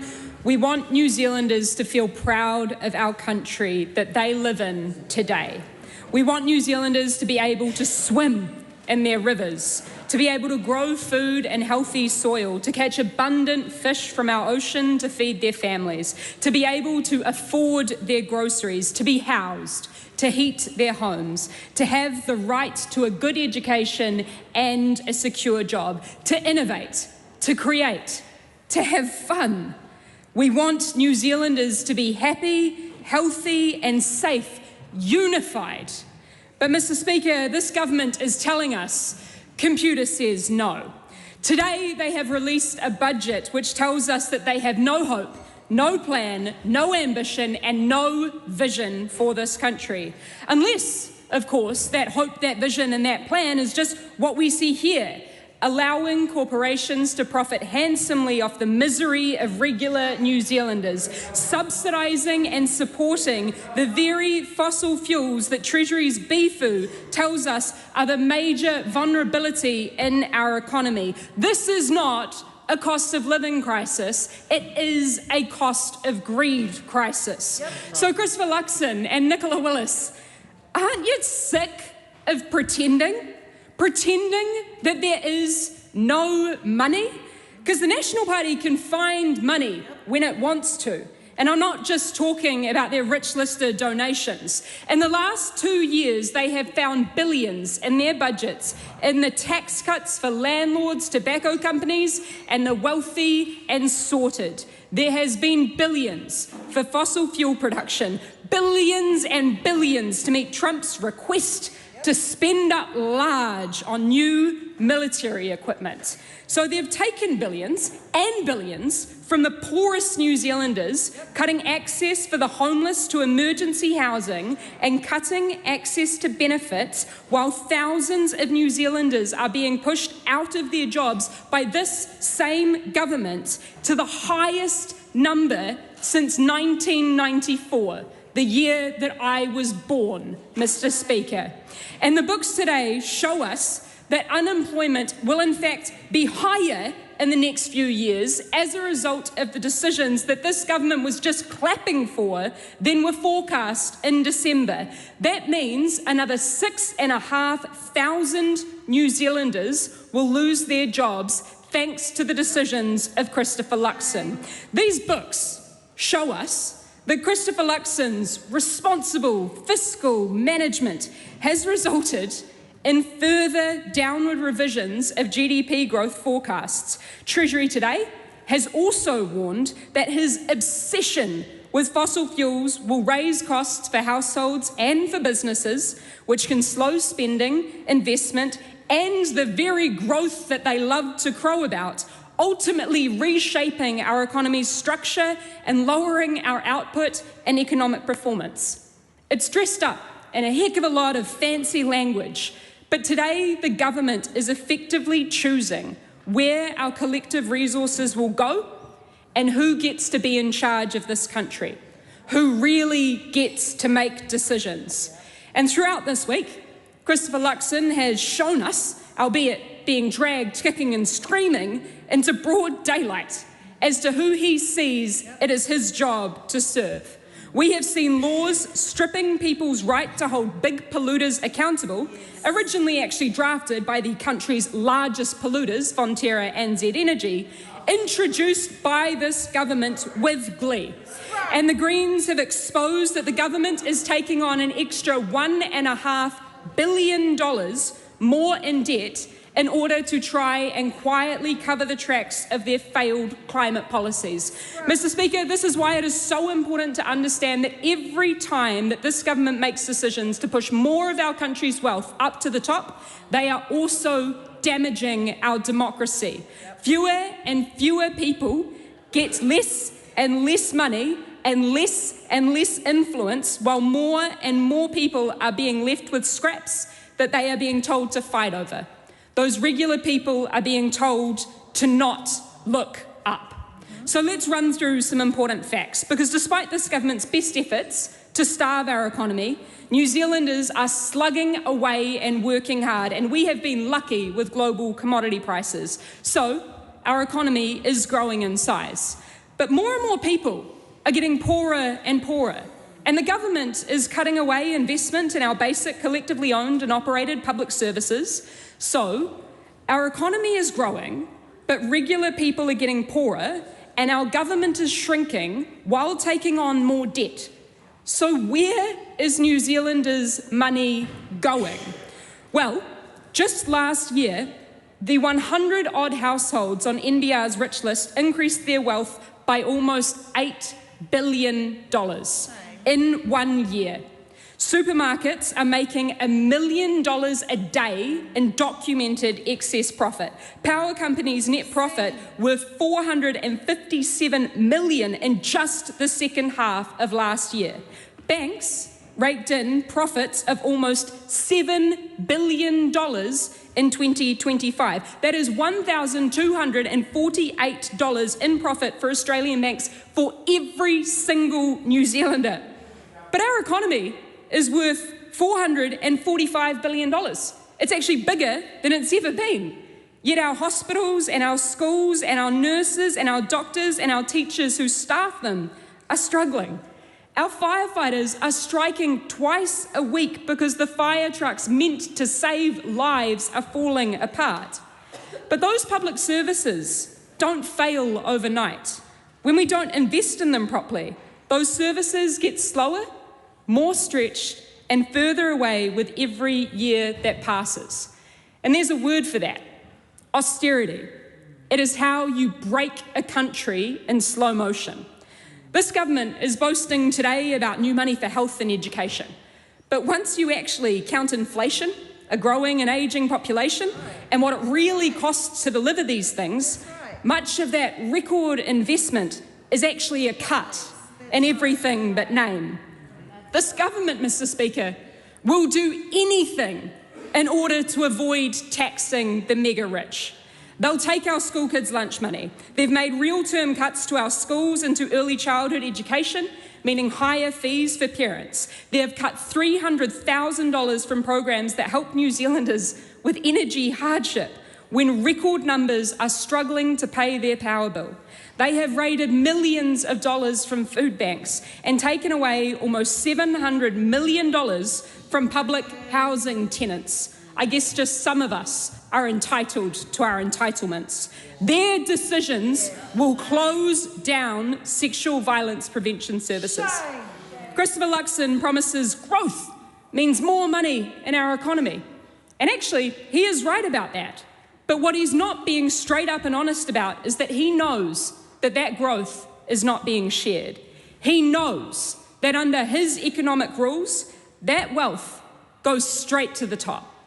But maybe I'm being too generous. Maybe he actually truly does still believe in trickle-down economics, just like some believe in the tooth fairy. Maybe he believes his own shtick about hard choices as he entrenches an economy that has been designated as a speculator's tax haven by Australians. The same Australians from the same Australia where higher tax rates on those who can afford to pay means that there is the government revenue necessary to invest in better public services and infrastructure. The same Australia that this government is sending so many of our best and brightest to. Because under this government, New Zealanders are having a really hard time imagining a better tomorrow here at home. Look, I know politics is hard. I know that changing your mind and doing something differently in this environment of all places opens you up to all kinds of attacks, that you're U-turning or backtracking or whatever we want to call it. But I would like to think, if I was privileged enough to be sitting in those seats over there, making decisions about where our country's collective resources are used, if I had spent 2 years making decisions that were hurting regular people, I'd like to think that I would pause and reevaluate, Mr. Peters, that I would listen to the chanting of the emergency service workers on strike for the longest industrial action in a generation, to the cries of babies that this government knows are being born into unnecessarily, entirely preventable poverty, to the New Zealanders down at the RSC who just want some leaders with a spine. Instead, this government ploughs ahead with their economic doom loop. They've decided to mercilessly cut back on spending without any idea of how the market that they worship is going to fill the gap. That shocked business confidence that they said that they cared about. And the private sector investment also contracted by 2%. They cancelled thousands of new state builds and hundreds of infrastructure projects, which has meant the loss of 15,000 construction sector jobs. But each job lost isn't just devastating for that person and just for their family. It is devastating to the local community and to the local economy and to the small businesses where they bought a morning coffee or went on a date or did their home renos through. And what is this government's response to this doom loop of their own creation? It's not to stop and think, maybe this thing isn't working, because maybe, instead of a plan, they're running on instinct. A well-documented, well-exercised National Party instinct to hand over our collective wealth and control to a few people at the top. Former national governments have sold off state housing, which now means we hand out billions to line the pockets of private landlords. Former national governments sold off parts of our state-owned power companies despite an overwhelming referendum and opposition, and now we all pay for an energy system driven by profit at the expense of innovation and renewable generation. Former national government shut down and amalgamated ministries and departments, closing factories and putting a wrecking ball through the regions. And this national government is no different. New Zealanders deserve so much better. And the Greens have shown that better is possible. If we dared to tax multi-millionaires and billionaires so that they contributed fairly to the country that helped them to build that wealth, we wouldn't have to rely on charity to get new ambulances on the road. We could use this big old economy democratically to achieve the things that no one of us could achieve alone. Because very few people have the individual wealth to build a hospital or refurbish old classrooms, but together we have more wealth than we have ever had. We can create jobs, we can build the things that we need, we can protect the natural environment that we literally rely on for life on Earth as we know it. Or are we just going to keep pretending that megalomaniac billionaires are going to solve our problems? I actually agreed with the Prime Minister when 2 months ago, as the fossil fuel crisis was hitting, he said boldly, hope is not a plan. However, at exactly the same time, his Minister of Energy was quietly cancelling the long-awaited energy plan. The fossil fuel crisis has put a spotlight on the ticking time bomb sitting at the centre of our economy. And while Luxon's government seems intent on finding new ways to lace this time bomb into the fabric of everything that we do, as this government hopes and prays for new fossil fuel shipments, and every time one is confirmed, they just hope to restart that time bomb countdown timer. But Mr. Speaker, if that counter gets to zero, our entire country, our entire economy grinds to a halt. And it's not just sensible. It's not sensible, Mr. Winston-Peters, to spend all of our resources fixated on feeding that beast in the hopes to just reset the clock. We need to defuse the time bomb. The next step is rewiring our economy and country around something that will not blow up in our faces, because we do not get affordable, secure energy from expensive fuels that have to be hauled in from the other side of the planet. We get it when we tap into the abundant water, wind and sun, and the geothermal activity beneath our feet. We get it when we electrify everything. That is what it means to build resilience. It's what it means to insulate ourselves against imported inflation. It's what it means to build a country. But it's not just about nation building. It's common sense. It's taking control over the things that we have control over. But this government is giving up control, not to regular New Zealanders, but to corporations, to offshore shareholders and the fewer and fewer people who are getting more and more of our resources. Funnily enough, if our country was the business that Christopher Luxon seems to think it is, it would also be a failing business. Because in business, you don't succeed by firing all of your staff, cutting off your sources of revenue, and then begging rich out-of-towners to maybe pop over because they can avoid paying tax. Close your eyes to the crumbling infrastructure. If things aren't going right, you get a new business plan. You find a new strategy. but a country is not a company and a Prime Minister is not a CEO. Prime Minister, I have spent 2 years inviting you to come and walk the streets of Auckland Central to meet the people, including the children who your policies have made homeless. I invite you to go and stand in the middle of Bendigo and Central Otago and tell New Zealanders with a straight face that you want to poison the local waterways and churn out our pristine biodiversity into a mine to make a quick buck for an Australian mining company. I invite you to come and sit with me, with the regular people, at Mount Smart during a Warriors game to talk to the couple from Hamilton who sit next to me, who drive up every other week for the game, who tell me that your government has been a wrecking ball for small businesses because you've sucked all the money out of customers' pockets. Prime Minister, I invite you to go outside, to touch grass, to breathe the air, to look the New Zealanders that you are supposed to serve in the eye. Those things are real. Those things matter. And when your made-up economic rulebook is destroying those very real things, those silly rules have got to change. Mr. Speaker, here is the hardest truth. And it's actually not for the theatre that is this place. It is for the New Zealanders beyond these walls. No one is coming to save us. New Zealanders are going to have to do this for ourselves. And on November the 7th, New Zealanders can resign this government to the history books. But we are not going to spontaneously end up with a government that is willing to take on the well-resourced lobbyists in this country and to work actively in the interests of regular people. So we are going to need a new kind of coalition. I am not talking about the boring, circular, talk-back talk of which politician is going to negotiate with which. I am talking about New Zealanders coming together with a common, intentional idea about who we are as a country and where all of us want to go. Because when everything feels complicated and chaotic, I believe that we can agree on some basic things. Every New Zealander is entitled to a safe home, a good education, affordable food, a secure job, reliable transport, renewable energy.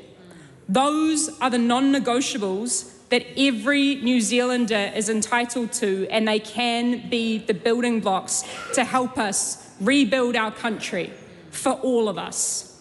These are the things that we should fight for, not just for ourselves, Mr. Speaker, not just for the people who we know and love, but even for the people who we don't know and don't like. To anyone and everyone who is listening, I am asking you not just to believe in the Greens. I am asking New Zealanders to believe in themselves, to believe in each other, and to believe in the country that we can create if we are willing to work together to make it a reality. I am asking New Zealanders, though, not just to believe. I am asking them to act. Because if New Zealanders are feeling powerless right now, it's kind of by intent. That's exactly the strategy and the plan of this government, to have regular people switch off so that power and wealth gets concentrated in fewer and fewer hands. But I promise New Zealanders that they will find their power when they go out there and they talk to other New Zealanders about these basic things that we have in common, that we are willing to fight for each other. New Zealanders can do more than vote this election, Mr. Speaker. They can join the campaign to rebuild this country. Mr. Speaker.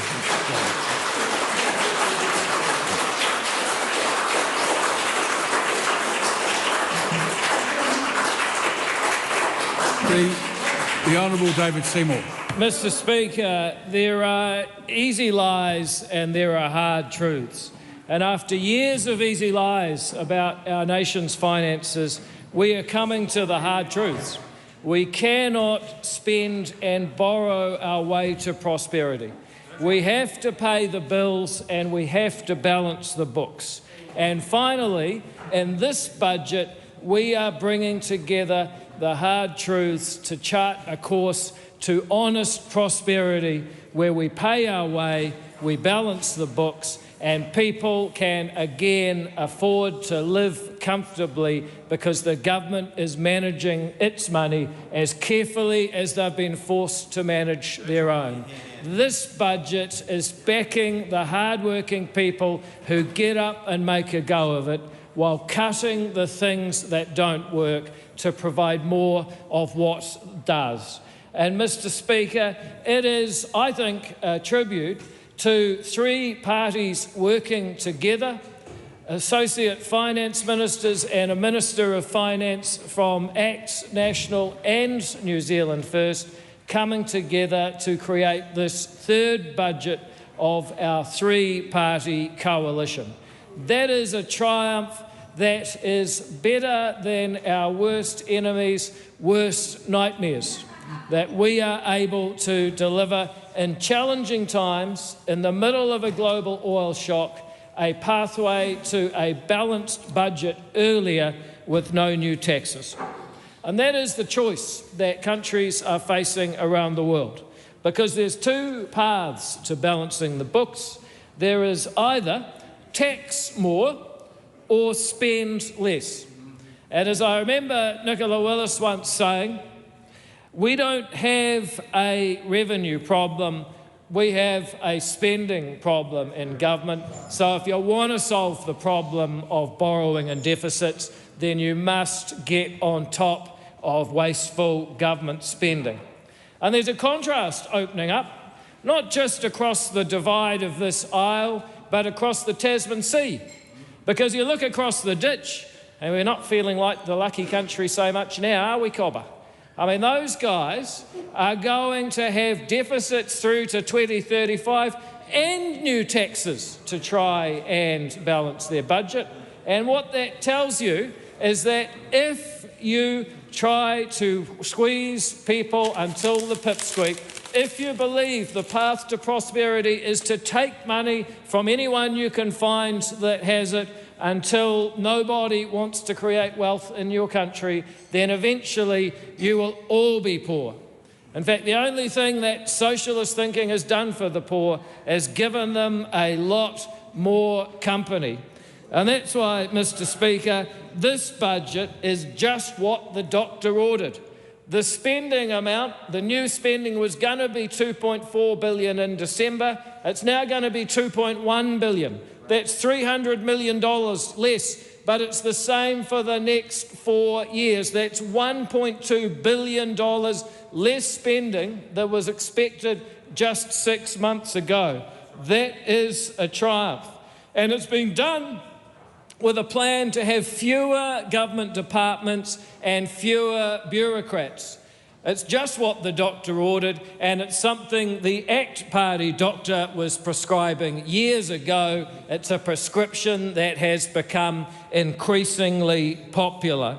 We're going to see the amount of money taken up by government down to 30.3% of GDP after it peaked under Labor at 35% of GDP.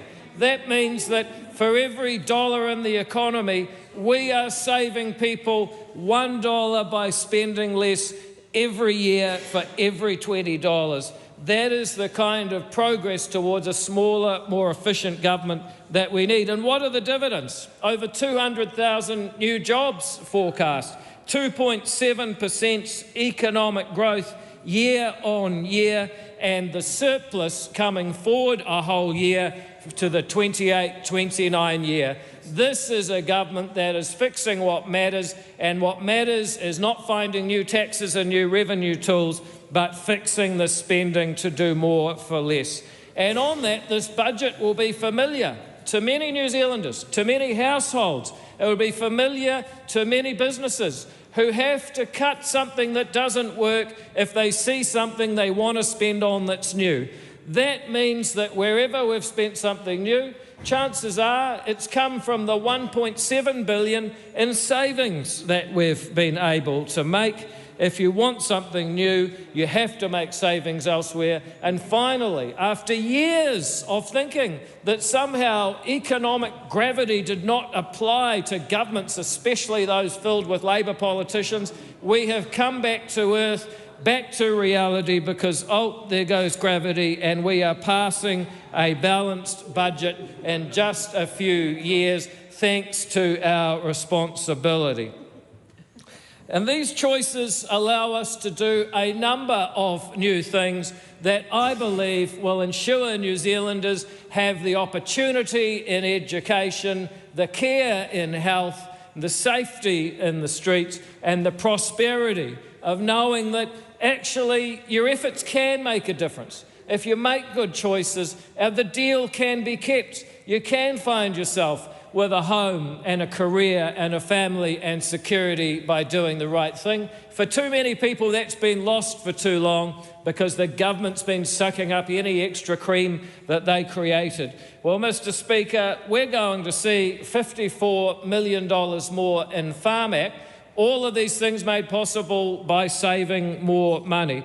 And that comes after we gave $1.774 million extra money to Farm Act to fill in a fiscal hole left by Labor, and then another $604 million for extra medicines that have so far benefited 250,000 Kiwis with new medicines they would not have had access to had it not been for this extra spending. And we're now putting another $54 million into Farm Act, the largest of the specific headline initiatives under this budget.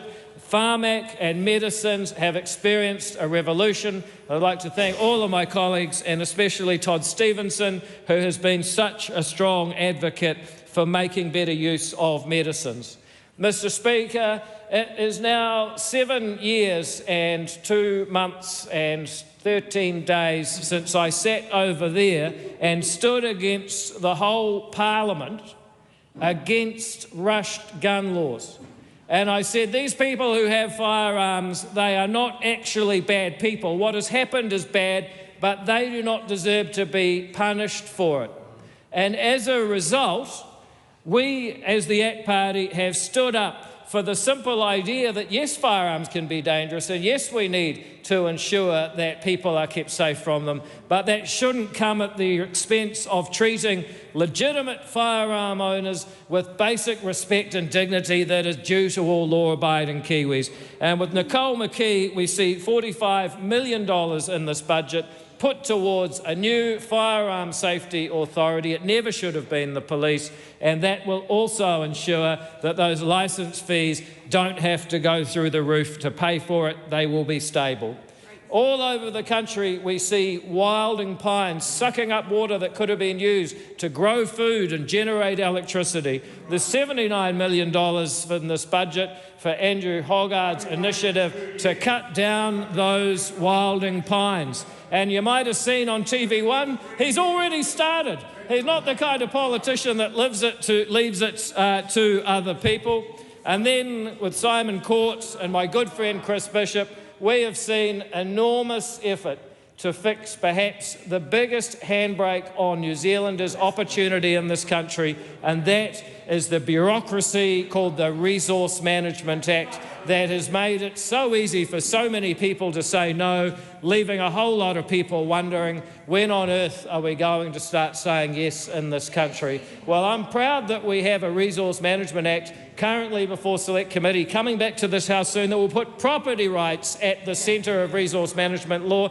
That is an ACT Party achievement that is probably something I'm prouder of than anything, but it also has got to be put in place with enormous expertise, and having Simon Court and Chris Bishop on the case makes me very confident and very determined to win the election so they can do the implementation, and they're going to put in place electronic record keeping and consents. So we're sort of a modern civilised country, so you can get your consents faster and be able to develop your own property, which some would call tino rangatiratanga. Who says the ACT Party doesn't support Article 2 of the treaty? And then there's infrastructure, and there's so many projects, but I just want to talk about two. My mum was the chief pharmacist at the Northland DHB. And I used to sometimes in the school holidays or after school go into the hospital pharmacy, and that was a wee while ago, and the building wasn't in great shape back then. 50 years ago, she said, 3 years ago. Oh, you'll keep, yeah.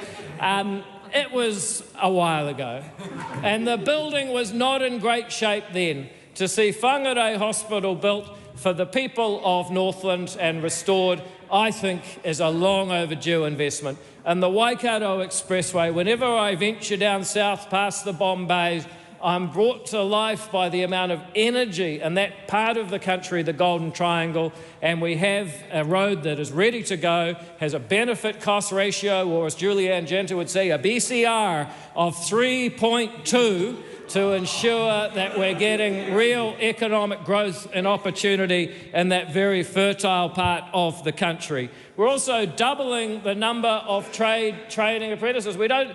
Paying wealthy constituents of mine their entire university fees for 1 year so they could kick the tyres, that was wasteful spending. I don't know how many people come up to me and said my kids don't need this, even said I don't need this, the really honest ones, but we're going to finish that and double the number of people in trades training. And I see Cameron Luxon up there, and I think it's important. We haven't had enough respect for the trades. We've sold the cap and gown dream with subsidised university degrees to all and sundry who show up for one, but the quality's gone down and the trades have been neglected, and some people even get one of these degrees and retrain in the trades anyway. I actually met with the Plumbers Guild. They said the #1 source of recruits for apprentice plumbers is AUT.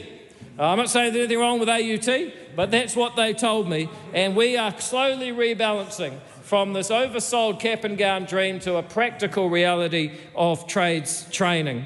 We're seeing $1.5 billion on naval capacity. You know, our party campaign, we said it's not sustainable to have one ally that spends twice as much and expect them to help us when we won't help ourselves. We were spending only 0.9% of GDP on defence. That's heading quickly towards 2%. To Chris Peck, our Defence Minister, a former submariner in his own right, we are seeing an enormous investment in naval capacity, and not just buying conventional stuff, but the kind of drones, some of them made in New Zealand, that will define future military conflicts. Anyone who's watching anything in Ukraine will know all about that.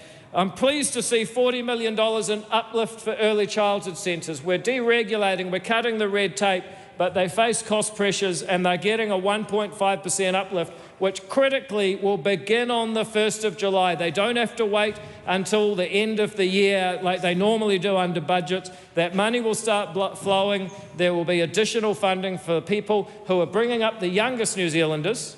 That will start almost immediately. But the thing I'm perhaps most proud of in this budget, of the new things that this government's spending on, is the council growth incentives. Brought together again with my good friend Chris Bishop, we have put together this policy that makes a long-term dream reality. I announced this policy as ex-housing policy in 2016, much closer to when I was visiting Northland Base Hospital. We went out and we said, look, if we don't give councils a reason to say yes, then they'll look at all the reasons to say no, all the infrastructure costs, the grumpy neighbours, the liability, so many reasons to say no to someone building a house. Why don't we give them a reason to say yes? And back then we called it GST sharing. The spirit of that is here. If a council consents a building, then they will get 0.25% of the value of that building. But if they do more than 1% of their existing housing stock, it goes up to 0.5%. And if they do more than 2% of their existing housing stock, if they consent that many many houses in 1 year, then they will get 1.25%. And what that means in real terms is that if Auckland had done this last year, they would have got 32 million. If you think about the Queenstown Lakes District, one of the fastest growing regions in the country under massive infrastructure pressure, they would have got 7.5 million. You think about Christchurch, you think about Selwyn, a lot of people flocking to Christchurch. It's a cool place these days, you know. They'd get about 8 million each, those two adjacent councils. In the context of a council balance sheet, this is serious money. And what's more, you'll have people, the mayor and the chief executive of the council going down to the planning department saying, hey, Why don't you issue a few more consents? We'll get more money from the government. We've got to change that political economy. This was something that Brooke van Velden put up in a members' bill 5 years ago. The whole parliament, except Labor, voted for it, and now it's become a reality because everyone on this side of the House knows if the next generation's going to have the security and the affordability of housing, then it's going to take getting the incentives right. And the ACT Party, as the party of sensible economists, which has 100% of the economists in this parliament, by the way, are members of the ACT Party. Same with engineers. We've got 100% of them too. If it starts with E, we've got all the E's. And I just want to say, there's one other thing about this. 100% of the licensed building practitioners, yeah. So this is being done with no new taxes. And in fact, there are even some reductions in taxes. For a long time, the Foreign Investment Fund tax has been a bugbear where people have said, look, I want to live in New Zealand, but sometimes I want to invest overseas and I don't want a stealth wealth tax, taking my money, 5% deemed return that I just have to pay. Because lately it's been pretty hard to make that return. And so we are introducing the revenue accounting method, not just for people who moved here recently, but for all New Zealanders who are liable for the Foreign Investment Fund tax. And we're increasing the threshold for paying that tax to $100,000 from $50,000. I hope I've got that right, Revenue Minister. Yes, I do. Thank you. I write my own speeches, so you never be too sure. That amounts on the Foreign Investment Fund to a $72.5 million tax cut to encourage people to stay in New Zealand and invest. And that, to me, says hope and growth. And that, Mr. Speaker, is the choice that we face in this government and that we face in politics in every country around the world. Because I said in my maiden statement to this House 12 years ago nearly, if you know the answer to a simple question, you know everything about a person's politics. There are people who think there is only so much to go round, and the point of politics is to take from one person and give to another person who'll vote for you. That is zero-sum thinking. That is, if you listen to, say, I don't know, the Greens, that's all they ever say, is that your problems are caused by someone else's success and we're going to take their money and give it to you and you'll be better off. That's the only thing they have to say. And I see poor Lan Pham, who in fairness is kind of a hostage in the Green Party that sometimes does talk about the environment. She's like, but if she's honest with herself, she knows that's all her colleagues ever say. But Mr. Speaker, the other alternative is positive-sum thinking. Positive-sum thinking that actually we can trade value for value with each other and get stronger together. That when people save and invest and put something away today, that's not a bad thing. That's actually the only way that we're able to produce more each day, to save a bit more, to consume a bit more, to do things smarter, and actually be able to provide the things we need while having the innovation to reduce our impact on the planet. That is positive-sum thinking, that the only real resource in the world is human creativity. And human creativity thrives in a free society where we back people, even if they're a bit different, even if we don't quite like them. We say you've got a right to make the most of your time on earth, and you never know. When somebody in that position, I see Julianne Genter, she's perplexed, she's shaking her head, she's never heard of this before. Well, buckle in, Julianne Genter. This is the way that people discover new things, new medicines, new technology, new sources of energy, new ways to move around the world, new ways to live happier, healthier, wealthier lives. And on this side of the House, and particularly in the ACT Party, we stand for that simple idea that the creative powers of a free society are the only true resource that we have. And if we unleash them under the rule of law, with respect for the equal dignity of each and every one of us who inhabits this free society, then you just don't know what we can achieve. But maybe, Mr. Speaker, we will show that Kiwis really can fly. Thank you, Mr. Speaker.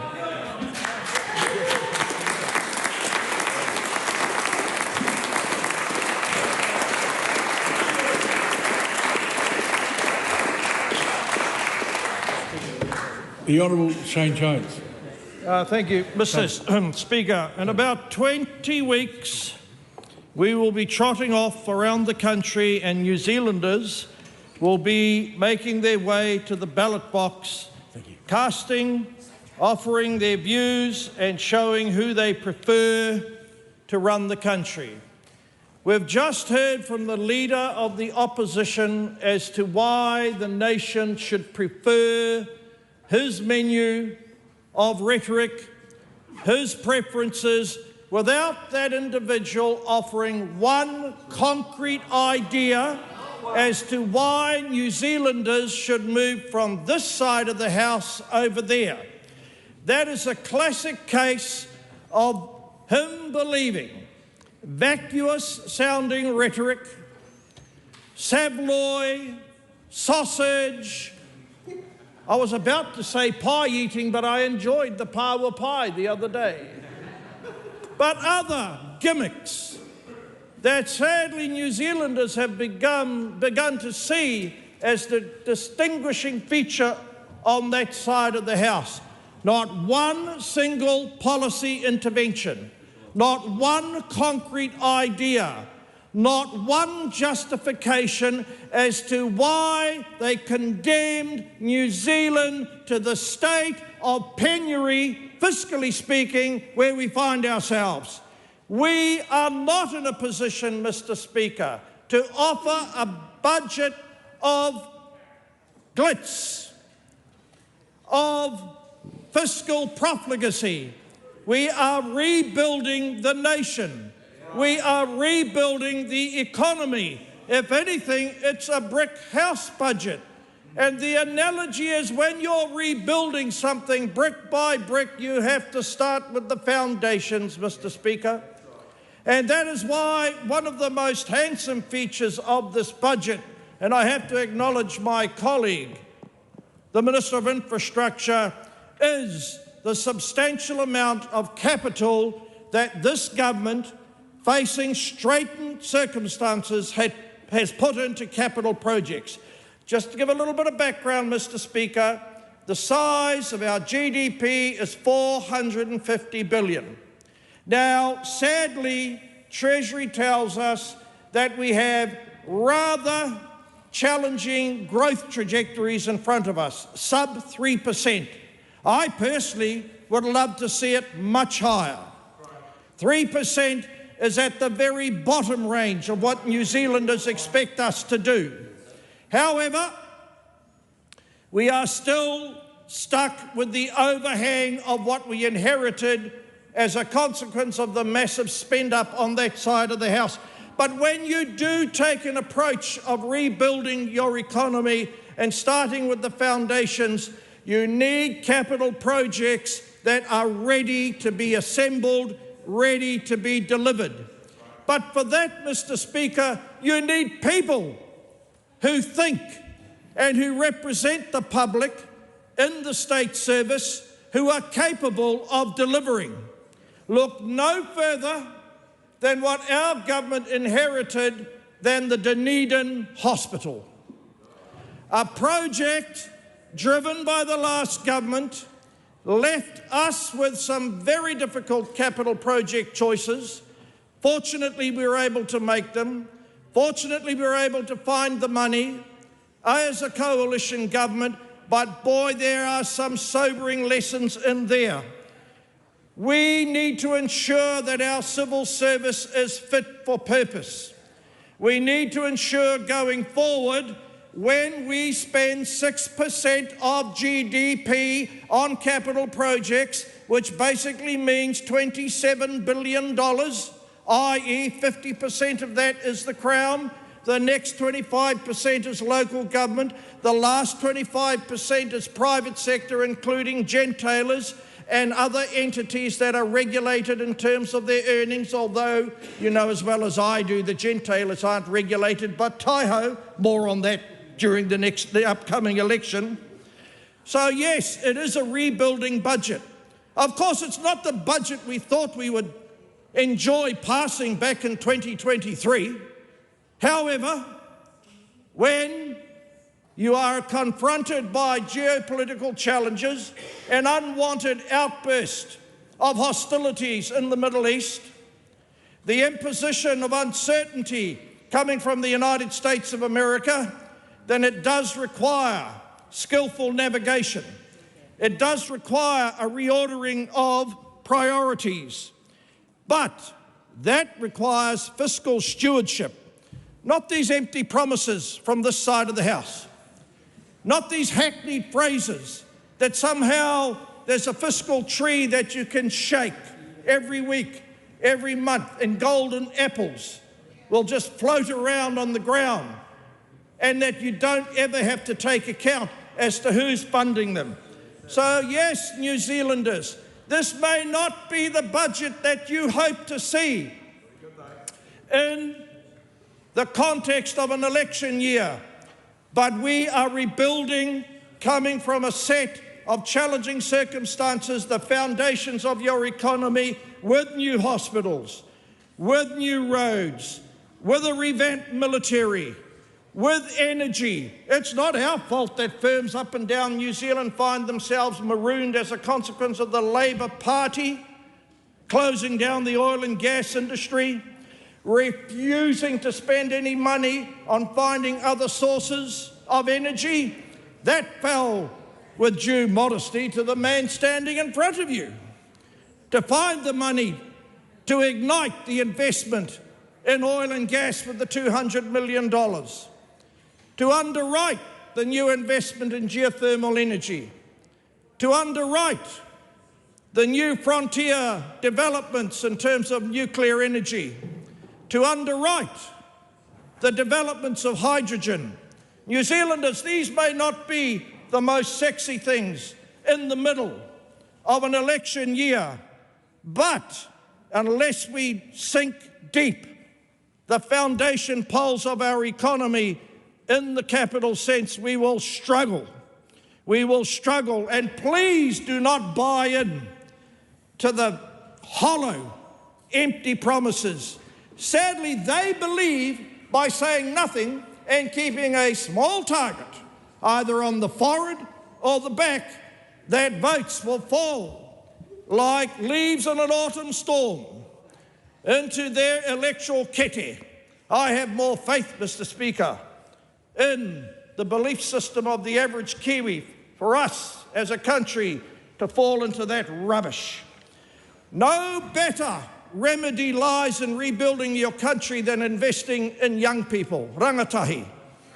That's why I have to acknowledge my leader, who showed a level of pragmatism and adaptability to change our coalition agreement in consultation with Nicola Willis to steer the money away from universities to get the NEFs off the couch. $400 million dedicated to meeting the costs of more of the young teenagers, school leavers, to prepare them for the jobs associated with building the infrastructure of the country. And to all of the critics out there listening to Radio Wātea, listening to Waipareta, that there's nothing for the whānau in this budget, that's where you'll find your young people knocking on the door, looking for a job. And that's the only way you'll develop their skills for a job, is to prepare them for the labour market. I personally have nothing against kapa haka, but my haka days are sadly over. But please don't believe that you're going to unleash a level of passion, skill or talent only by focusing on cultural pursuits. Unless we prepare all young New Zealanders and endow them with the human capital capacity, we will not fulfil their ambitions. So there will be thousands of young men and women, irrespective of their ethnicity, who will be the beneficiaries of New Zealand First, working with the National Party and the ACT Party to transfer the dough that was originally dedicated and being enjoyed by the students at university back into that area where we find people struggling, the blue-collar communities, the communities at the earthy end of our economic equation. Now, look, I want to talk about the fact that our revenue, Mr. Speaker, is forecast to be about $9 billion in terms of growth. I know as well as you do, up to 2030, it has to grow much quicker than that. But the question is, are we as politicians up for the interventions, the changes to accelerate the growth in revenue? I can tell you there's one party over here who wants to ban mining on the Dock estate. They are never going to be up for the growth of revenue. 34, 35, 36% of our landscape is under the imaginary title of dock land. We have got to agree within certain guardrails we can use the resources of this country. We must use the resources of this country, create those jobs that are high paying, attract the New Zealanders who have gone to Australia and other such places, because we can do what our forefathers and their wives and their aunties and their uncles did and grow rich by using our own resources.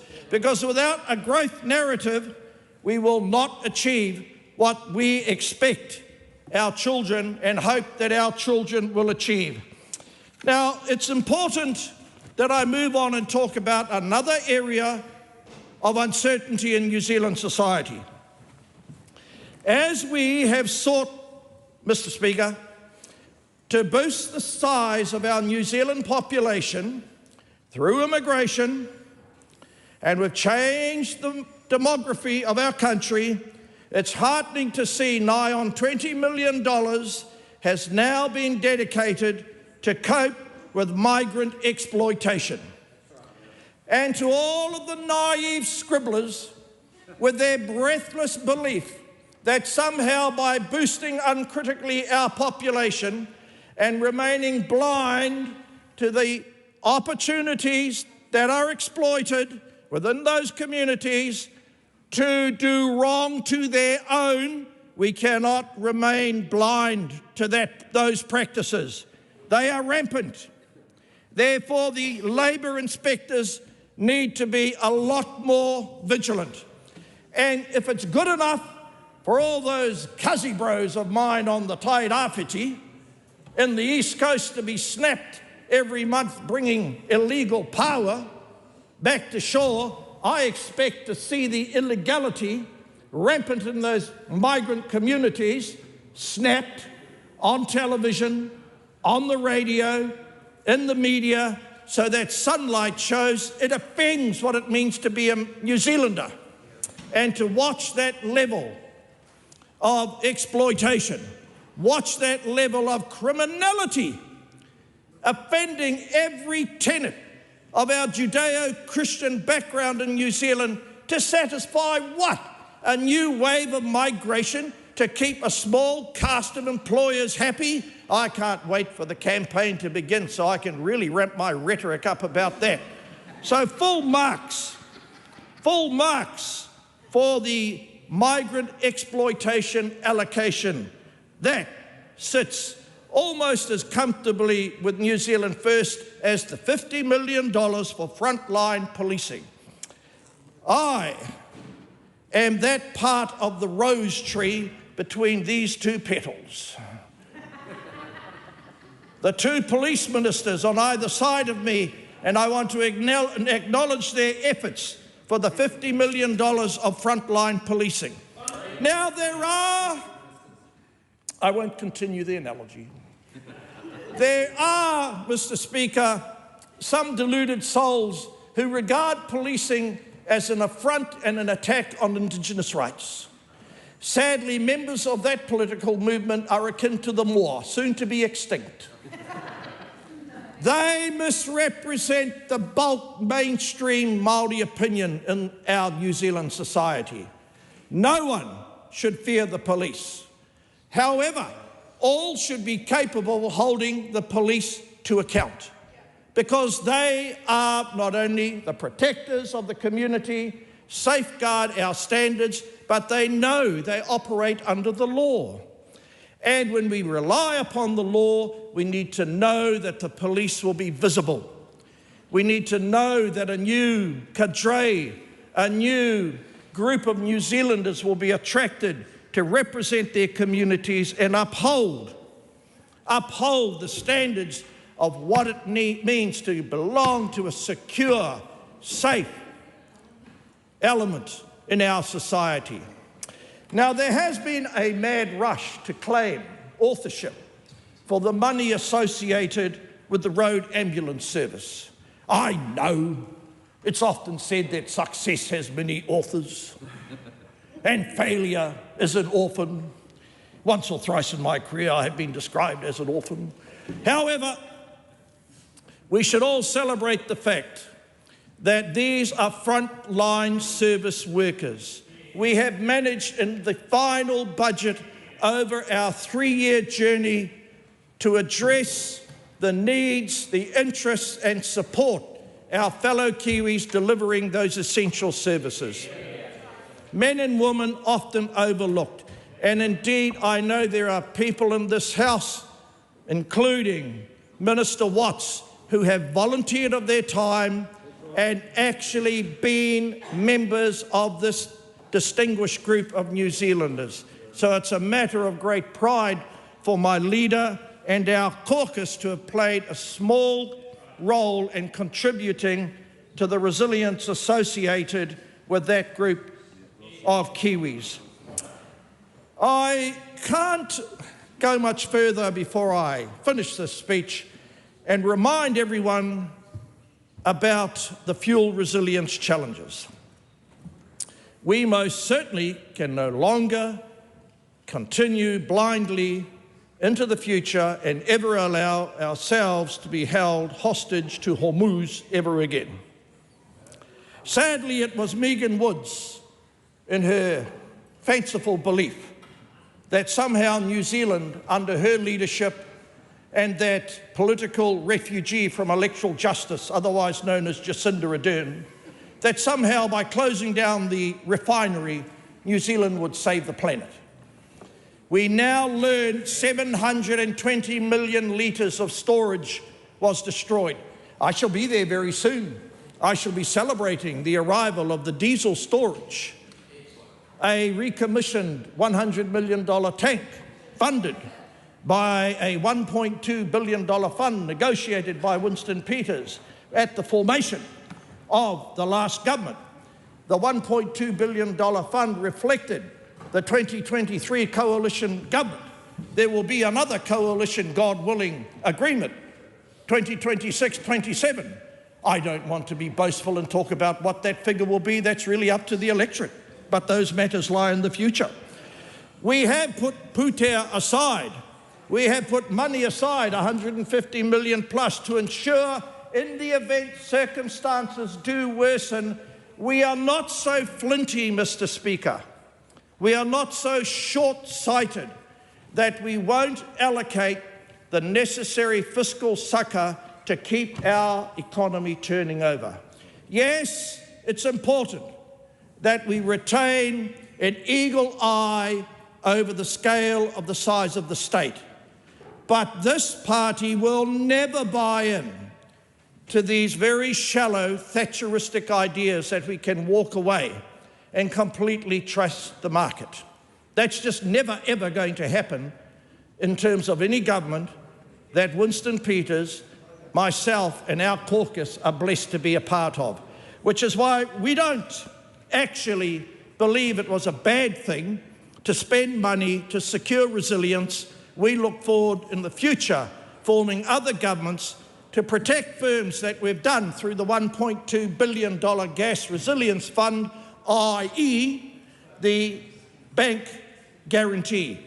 So to all the businesses who came to see me, came to see Simeon Brown, came to see other ministers and complained that there was no light at the end of the tunnel, I say to you, we need a dose at all times of optimism. We can grow. We can be strong. We have the resources that our forefathers could only dream about. But what we need is to be unshackled from this risk-averse, woke-riddled, doubt-riddled culture that we have inherited. And if we do that, Mr. Speaker, the world will be our oyster. Kia ora tātou.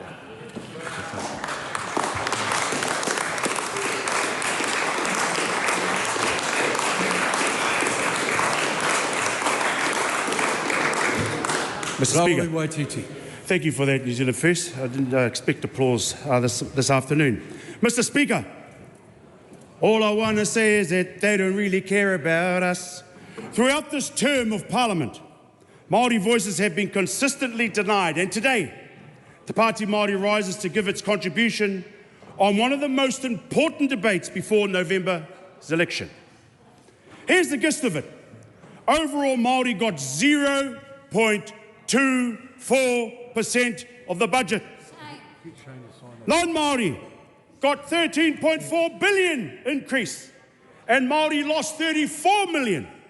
136 million reduction of Māori development funding, the lowest investment into te iwi Māori in 15 years. It appears that it does matter if you're black or white. As Māori voices continue to be silenced inside this House, this government continues to ignore the voices of struggling whānau outside of it, the voices of whānau at the supermarket checkout, the voices of kaumātua choosing between power and prescriptions, the voices of parents skipping meals so their babies can eat, the voices of rangatahi packing their bags for Melbourne, Perth and London because the government has made it too hard to build a future at home. This government might want Māori to beat it from the budget debate, but our people are saying something much clearer. They don't really care about us, and the budget proves it. This government has lost focus on the real issues facing our people. Instead of fixing the economy, they have been fixated on overseas culture wars, importing division, stirring up fear, and trying to start their own thriller here at home. But there is nothing entertaining about families struggling to survive. There is nothing iconic about poverty. There is nothing smooth about a criminal economy that keeps working whānau struggling. This economy is no longer designed to serve ordinary people. Te Pāti Māori believes Aotearoa should be run like a marae. On the marae, we welcome you, we house you, we feed you, we care for you. On the marae, you do not leave people standing out in the cold while a few sit comfortably inside. You do not lock the cupboards while whānau struggle to afford kai. You do not measure the strength of the marae by how much wealth one person has accumulated. You measure it by the collective oranga of the people you have cared for. But this government's budget does the opposite. This is not a budget built on manaakitanga. This is not a budget built on tikanga. It's a budget that looks our struggling whānau in the eye and says, it does matter if you are black or white. Because the reality is, Aotearoa has had 2 years of the worst economic performance in history. The cost of living crisis has become a cost of survival crisis. The electricity costs are up more than 20%. Rates are up nearly 22%. Health costs continue to rise. Food prices continue to climb, and behind every statistic is a whānau making impossible choices. Our parents are skipping meals so their tamariki can eat first. Our kaumātua are putting off doctor's visits because the power bill comes first. Our aunties and uncles are putting $10 in the car and praying fuel lasts until next payday. This government talks about economic growth, but whānau do not experience the economy through GDP graphs.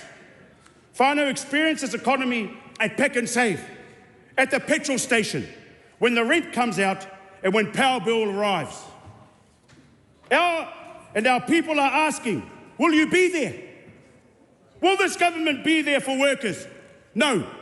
Will this government be there for renters? No. Will this government be there for kaumātua? No. Will this government be there for rangatahi? No. Will they be there for Māori? Absolutely not at 0.24%. Because under this government, Māori unemployment has risen from 6.8% to 10.8%. That is not accidental. That is not just bad luck. That is political failure. And when our people are asking for help, this government is telling them to look at the man in the mirror. As if poverty is a personal failure. As if unemployment is a character flaw. As if homelessness is poor budgeting. But Te Pāti Māori says, look at the system. Look at who benefits and look who pays the price. Because this is no longer the story of the haves and the have-nots. This is the story of the have-nots and the have-yachts. The top 10% now own nearly half the wealth in Aotearoa, while the bottom 50% share just 6.7% between them. The bottom 20% now hold negative wealth. Meanwhile, billions remain protected inside family trusts, while ordinary whānau are struggling to put kai on the table. And still this government tells our people there is no money. No money for housing, no money for health, no money for kai, no money for Maoris. Somehow, there's always money for landlords, consultants, and tax cuts for the wealthy. Te Pāti Māori believes in an economy grounded in manaakitanga and collective well-being. But this government has built an economy where the reward rises to the top while the burden falls on working whānau. This is not a budget for workers. This is not a budget for renters. This is not a budget for whānau trying to survive, let alone live. This is not a budget that rewards, this is a budget that rewards privatisation. This is a budget that pits people against each other. This is a budget that sells off the strategic inheritance of our mokopuna. A budget that asks our people to help to keep paying more while the wealthy keep taking more. And then they wonder why rangatahi are leaving. Our young people are looking around and asking whether Aotearoa still has a place for them. Born here, raised here, educated here, loved here, but now forced to search for their Aotearoa home somewhere else. Melbourne, Perth, London. Not because they want to leave home, but because they no longer believe they can afford to stay. They are leaving because this government has priced them out of their own future. You cannot build an economy by forcing our next generation offshore. You cannot claim to care about the future while selling the inheritance of our mokopuna today. Te Pāti Māori believes Aotearoa should be a place our people can afford to call home. A place where everybody has a role, everybody is cared for, nobody is left outside. A place where the vulnerable are protected, where our kaumātua are honoured and our mokopuna supported, where every whānau has the right to be housed, fed, cared for and loved. That is not radical. That is manaakitanga. That is tikanga. That is what every marae already understands. Why? Tell him that it's human nature. And the truth is, the wealth already exists in this country. It is simply trapped at the top. That is why Te Pāti Māori will implement a wealth tax. Under our policy, 98% of Aotearoa will pay less tax. That means more stays in the pockets of our working whānau instead of the ultra-wealthy. A nurse should not pay proportionally more tax than a millionaire hiding wealth in trusts. A cleaner should not have to carry more of the load than someone whose wealth grows while they sleep. A whānau working 3 jobs should not have to hold tight or to be told to tighten their belts while the wealthy keep changing the rules to protect themselves. Our Te Pāti Māori tax calculator lets whānau see it for themselves. We are saying check the numbers, look at the impact and see who benefits under our policy. And while this government attempts to suppress Māori representation, our people continue to rise. Since the government took office, 35,000 Māori have switched to the Māori roll. 55,000 new voters have joined the Māori roll. Right now, there is an 8th seat waiting there, but only if our people enroll. That is why this election matters. This election is not about changing just about changing a government. It is about deciding what kind of whare we are building together. Will Aotearoa become a haven for wealth and corporations, or will it remain a home for its people? This government wants our people to stay quiet, But Māori are not quiet. Our people are rising. And this year, our message is simple. Get on the Māori roll. Vote in this election. Make this a one-term government. Because when a government shows us again and again that they don't really care about us, then we do what our people have always done. We organise, we mobilise, we rise, we vote, and we tell them, once and for all, beat it. Kia ora tātou. Thank you. Madam Speaker, the Honourable Louise Upston. I move that this debate be now adjourned. The question is that the motion be agreed to. Those of that opinion, please say aye. Aye. To the contrary, no. The ayes have it. This debate is adjourned and is set down for resumption next sitting day. Madam Speaker. The Honourable Louise Upston. I move that urgency be accorded. The first reading of the Appropriation 2025-26 Supplementary Estimates Bill, the introduction and passing through all stages of the Taxation Budget Measures Bill No. 3, the Social Security Modernisation Amendment Bill and the Gas Market Transparency Amendment Bill.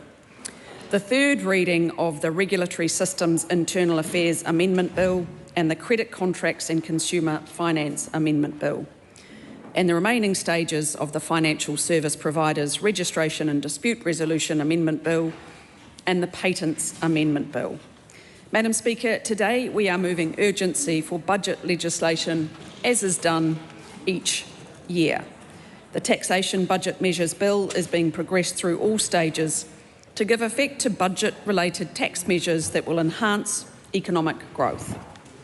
The Social Security Modernisation Amendment Bill is also being progressed through all stages.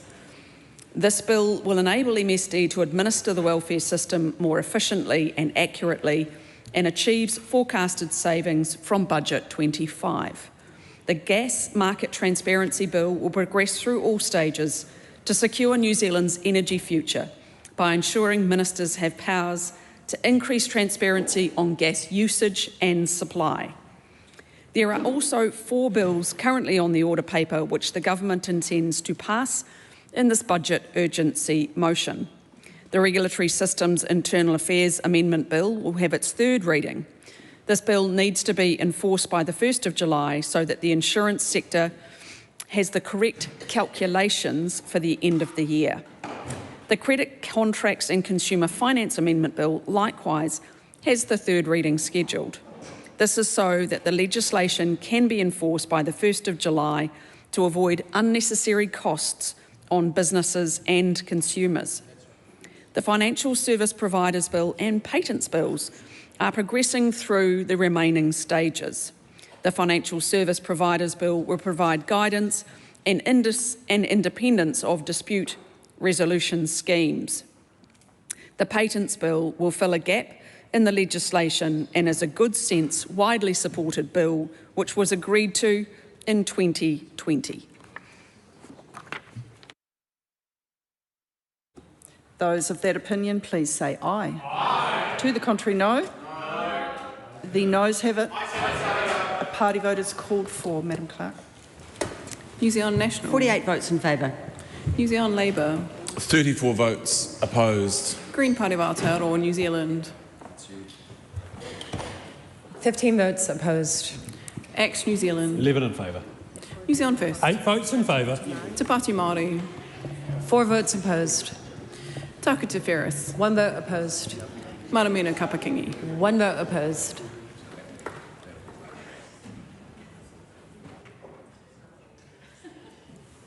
Thank you. The ayes are 67, the noes are 55. The question is agreed to. I understand it is the intention of the government to introduce bills. Taxation Budget Measures Bill No. 3, Introduction. Social Security Modernisation Amendment Bill, Introduction. Gas Market Transparency Amendment Bill, Introduction. The Appropriation 2025-26 Supplementary Estimates Bill is set down for first reading immediately. The remaining bills in the urgency motion are set down for first reading presently. The Honourable Simon Watts. I move that the Appropriation 2025-26 Supplementary Estimates Bill be now read a first time. The question is that that motion be agreed to. Those of that opinion, please say aye. Aye. To the contrary, no. The ayes have it. This bill is set down for second reading. Appropriation 2025-26 Supplementary Estimates Bill, first reading. This bill is set down for second reading next sitting day. Madam Speaker. Honourable Simon Watts. I present a legislative statement on the Taxation Budget Measures Bill number 3. That legislative statement is published under the authority of the House and can be found on the Parliament website. Madam Speaker. Honourable Simon Watts. I move that the Taxation Budget Measures Bill number 3 be now read a first time. Madam Speaker, this government is committed to building a tax system that is not only fair but works for businesses and taxpayers. It should be simpler for businesses and individuals to navigate. It should have lower compliance costs and strengthen the integrity of the tax system. The first item in the bill introduces a ceiling on donation tax credit entitlements. The charitable sector does a lot for the community, especially in tough economic times. We continue to support the work they do, and part of that lies in ensuring that the policy settings are targeted to achieve the most value for money for the government's contribution through the donation tax credit. The credit aims to encourage and reinforce charitable giving. However, the government's view is that the current open-ended tax credit does not provide value for money. Research shows that the increase in donations as a result of the tax credit is likely to be lower than the cost of the tax credit itself. The bill therefore introduces a maximum entitlement of donations eligible for a donation tax credit to the lower of $100,000 or the donor's taxable income. The vast majority of donors will not be affected. To be clear, this proposal does not stop people from donating as much as they like. It merely places a cap on the amounts that are eligible to receive a tax credit. This is about giving the donating public confidence in the system and helping to assure the future of charitable giving. The bill also supports New Zealand's aviation sector by exempting aircraft leases from the non-residence contractor tax. In the industry, and in the airline industry more specifically, operating leases have become more common owing to the global supply constraints and increasing global demand. It is a cost-effective way for New Zealand airline operators to acquire aircraft and aircraft parts. But our non-resident contractors tax is discouraging offshore aircraft suppliers from leasing to New Zealand. This is affecting the competitiveness of our companies. Affordable access to aircraft and parts is essential for economic growth and connectivity. If we lose access to aircraft, passengers and freight, New Zealand and our economy will take a hit. That is why this bill makes a sensible change to exempt aircraft operating leases from the non-resident contractor tax. It's about supporting more economic activity and encouraging more investment in our aviation sector, not discouraging it. The bill also makes important changes to the rules around shareholder loans. We must always stay alert to the integrity risks in our tax system, especially when people are trying to avoid paying the tax that they should. Last year, Inland Revenue consulted on a growing number of issues of shareholders not repaying loans that they have taken from their own companies. While many loans are used appropriately, others can be used to strip assets from the company or generate other integrity concerns. That is why we are proposing that if a company is removed from the company's register, outstanding company loans will become taxable after 6 months. This strengthens existing rules that tax loans when they are forgiven by providing a clear and certain timing rule that will support tax compliance and improve Inland Revenue's ability to collect tax. These changes will apply to companies removed from the register after 4 December. Madam Speaker, the last set of changes amend and simplify the Working for Families scheme, We want to make it easier for people to understand and to be clear on their correct entitlement. The rules for calculating the family scheme income currently are complex, making it difficult for many families to understand and apply correctly.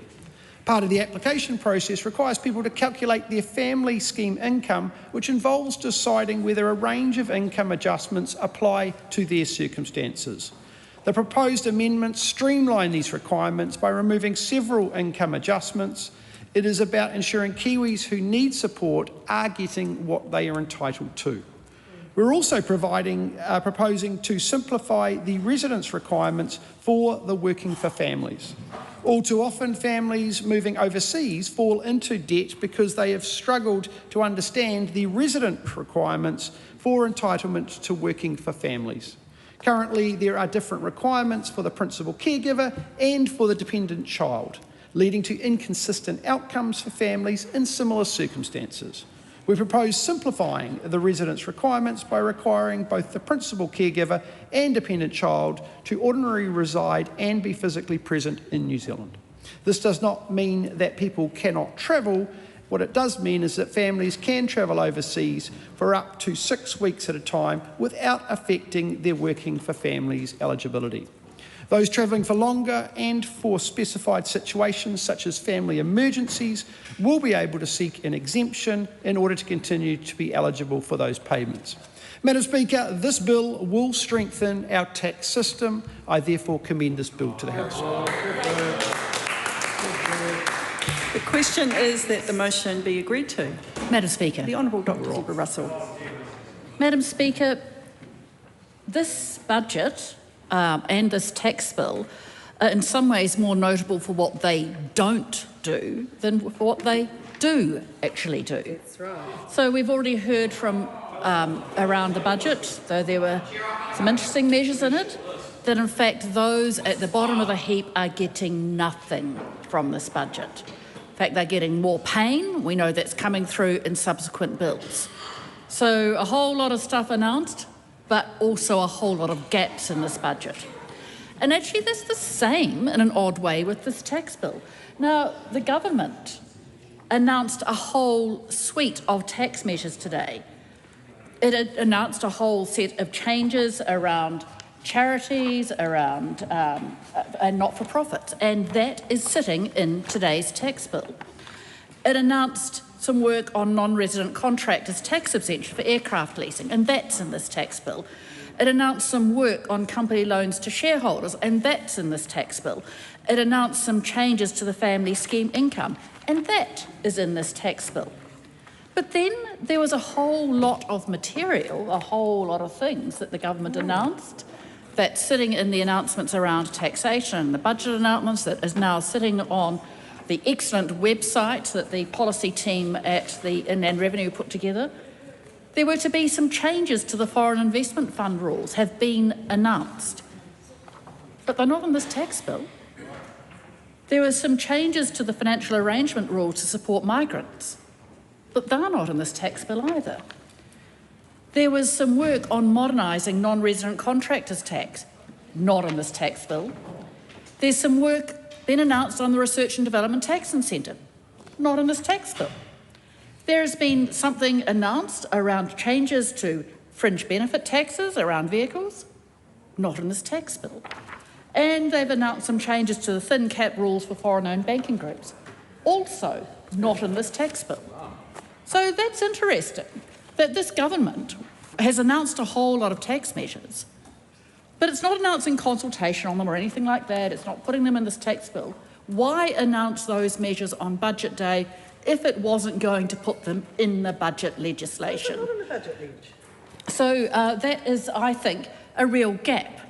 In previous years, the government has put substantial tax measures into the the budget tax bill. This year, well, there's some stuff in there, but not a lot. It suggests that this government might be starting to run scared of us on committee stages. But then I do want to talk about some of the issues that are in this bill. Now, at this stage, The 4 measures that are sitting in this tax bill, the 4 groups of measures, look fairly sensible. So there are some issues around charities donation. I'll just note for the Minister's benefit, since he didn't seem to know it at that stage, that tax credits for charities have never been open-ended. They've always been limited by an individual donor's tax paid income. Nevertheless, there's some interesting work there, some good work, some sensible work on the aircraft leases. It will make it's removing a sensible barrier. Sensibly removing a barrier around aircraft leasing that has been creating problems for our airlines. Some interesting work on shareholder loans. These have been a way of shareholders perhaps avoiding, certainly don't want to say evading, but certainly deferring taxation to the point that it is not paid at all. We can characterise that with various words. And there are some changes to the family scheme income, so changes to the way that family scheme income is calculated. At this stage, this party, the Labour Party, will be supporting this bill through the first and second readings. But come the committee stage, there are some questions we do want to ask about all those measures and the impact on taxpayers, the impact on the government's fiscals, and some quite technical questions around some of the things which haven't been done in them. For example, on the shareholder loans, I'm puzzled as to why it has been done via, addressing has been done via the financial arrangements rules rather than via the dividends rules. It's a choice, but maybe not the best one. So at this stage, we are supporting this bill, but we do note that this bill is a bill of gaps. The Honourable Julianne Gento. Tēnā koe, Madam Speaker. The budget obviously doesn't have a lot to console New Zealanders who are struggling with higher cost of living, fossil fuel crisis, and staring down rising unemployment over the next few years. And we would have liked to see more than that, than what has been announced. And there's certainly much more that we could be doing to help people through these difficult times. This taxation bill has some interesting and very limited changes to the tax system. Overall, they appear at first reading, and we only received this bill in the last hour or so, so we haven't had much time to get across all of the detail. But at first glance, it appears that the changes are reasonable and marginally positive. I mean, a long way from structurally making a fairer tax system, which we would like to see in the Green Party. But introducing a ceiling on donation tax credits seems very, very reasonable to us.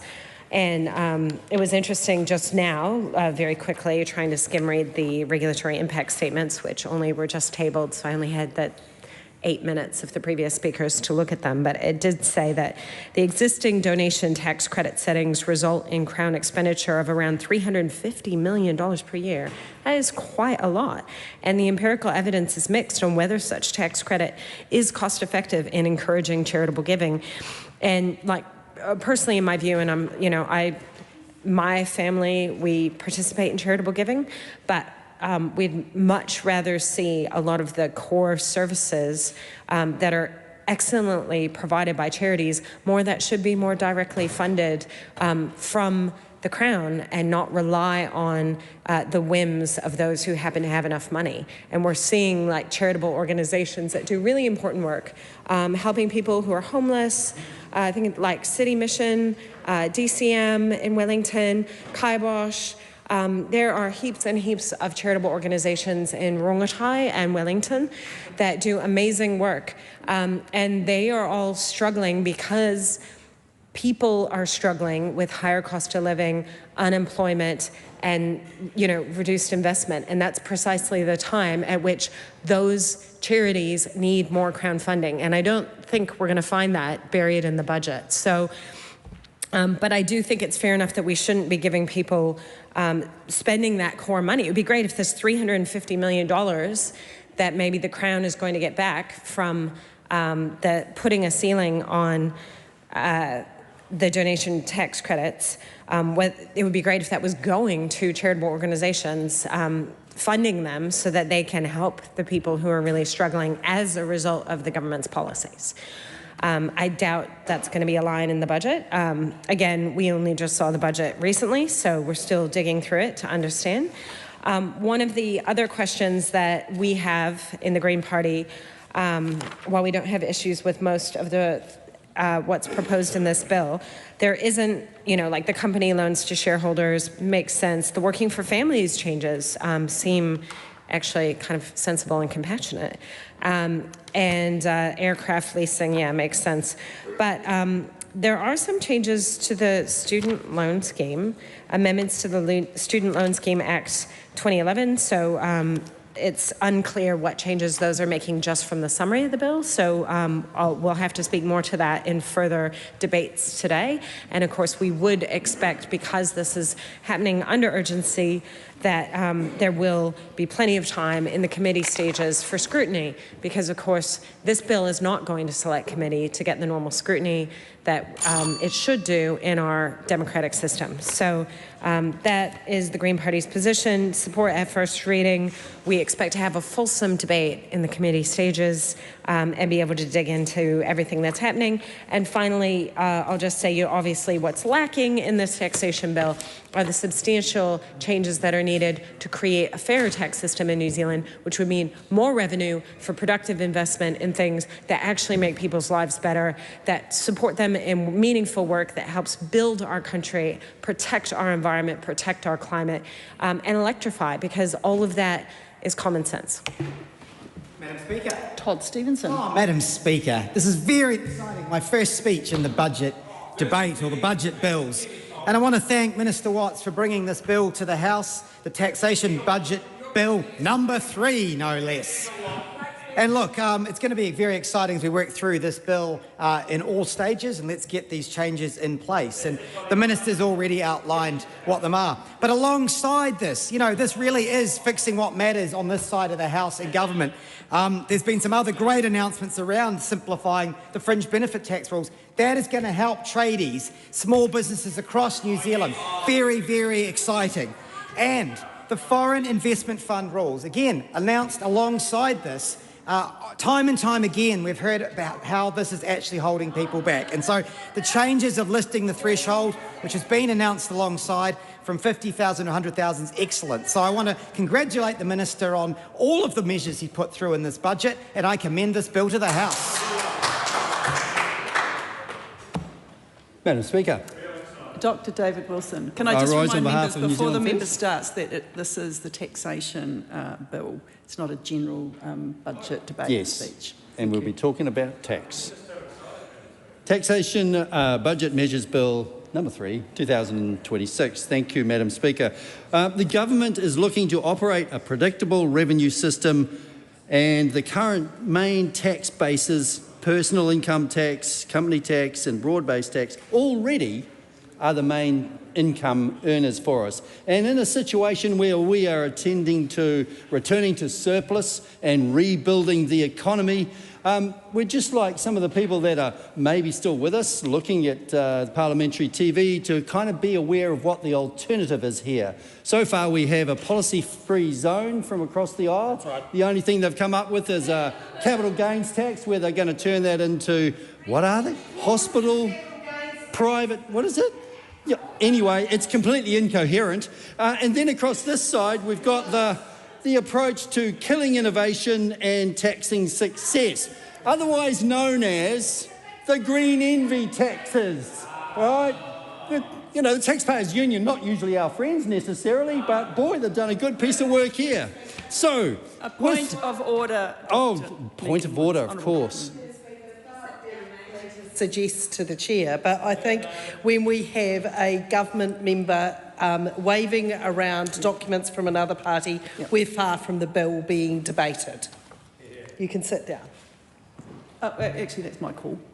And I did, before the member stood up, I did remind the House that this is a taxation bill. It's not a general budget debate opportunity, so please return to the bill.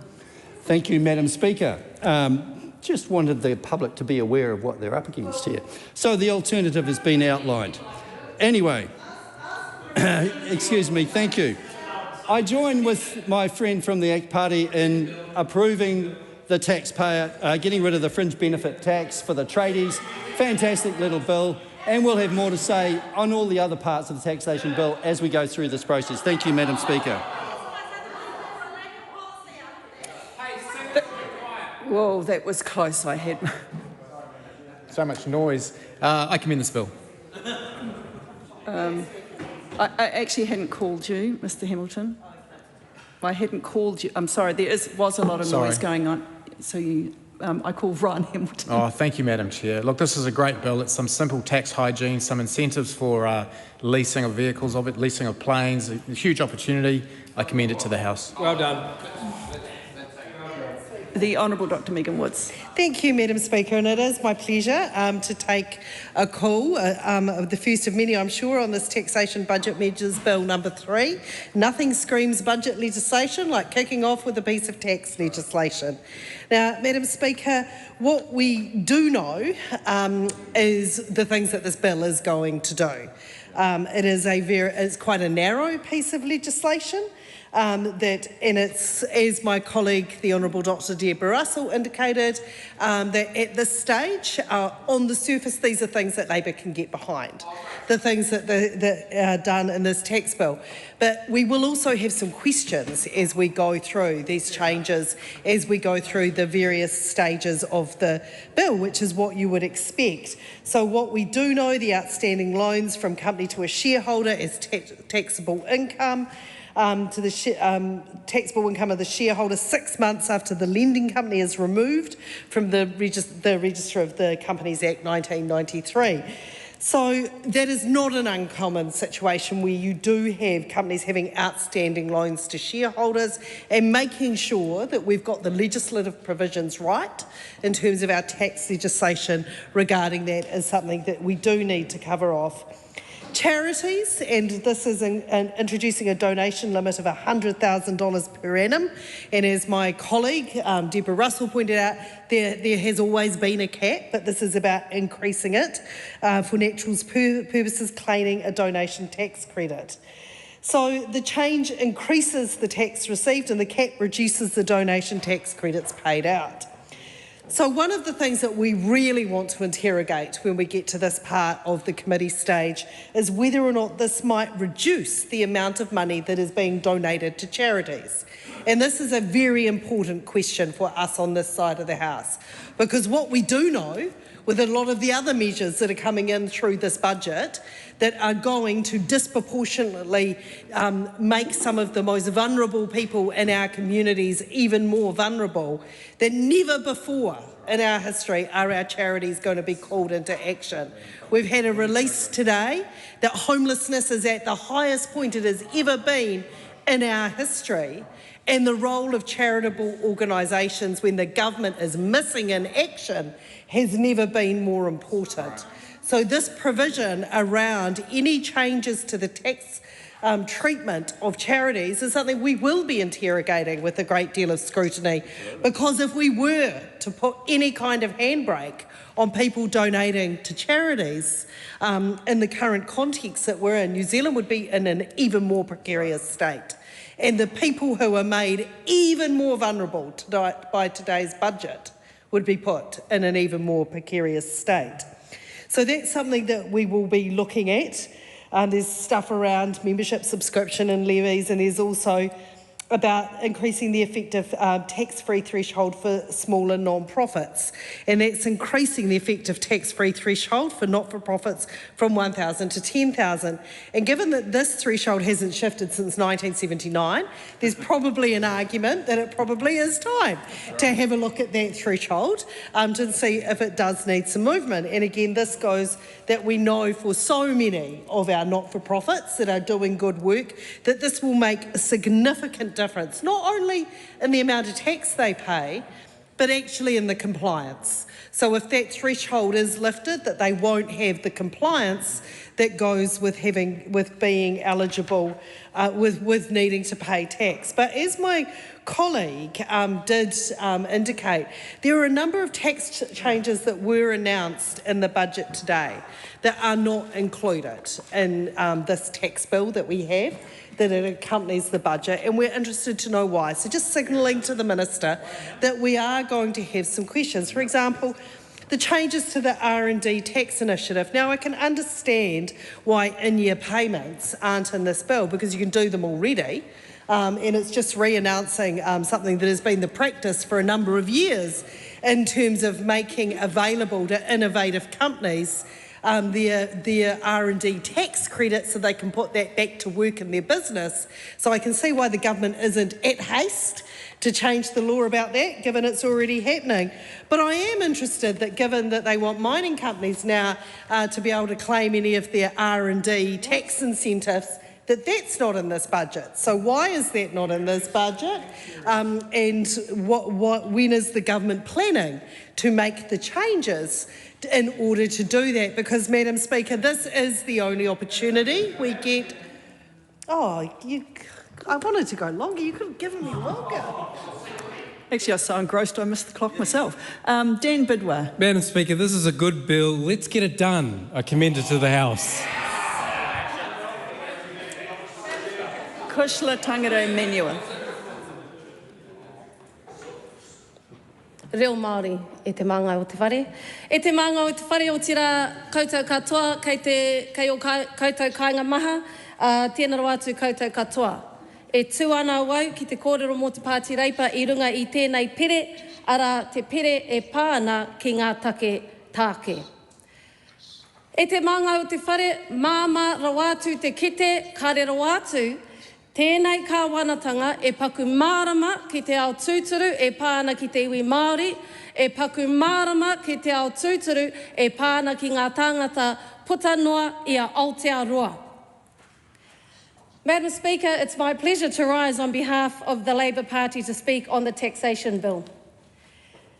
Madam Speaker, at a time where we know we are told each and every day the #1 priority for people across Ikaroa Rāwhiti and across Aotearoa is the cost of living.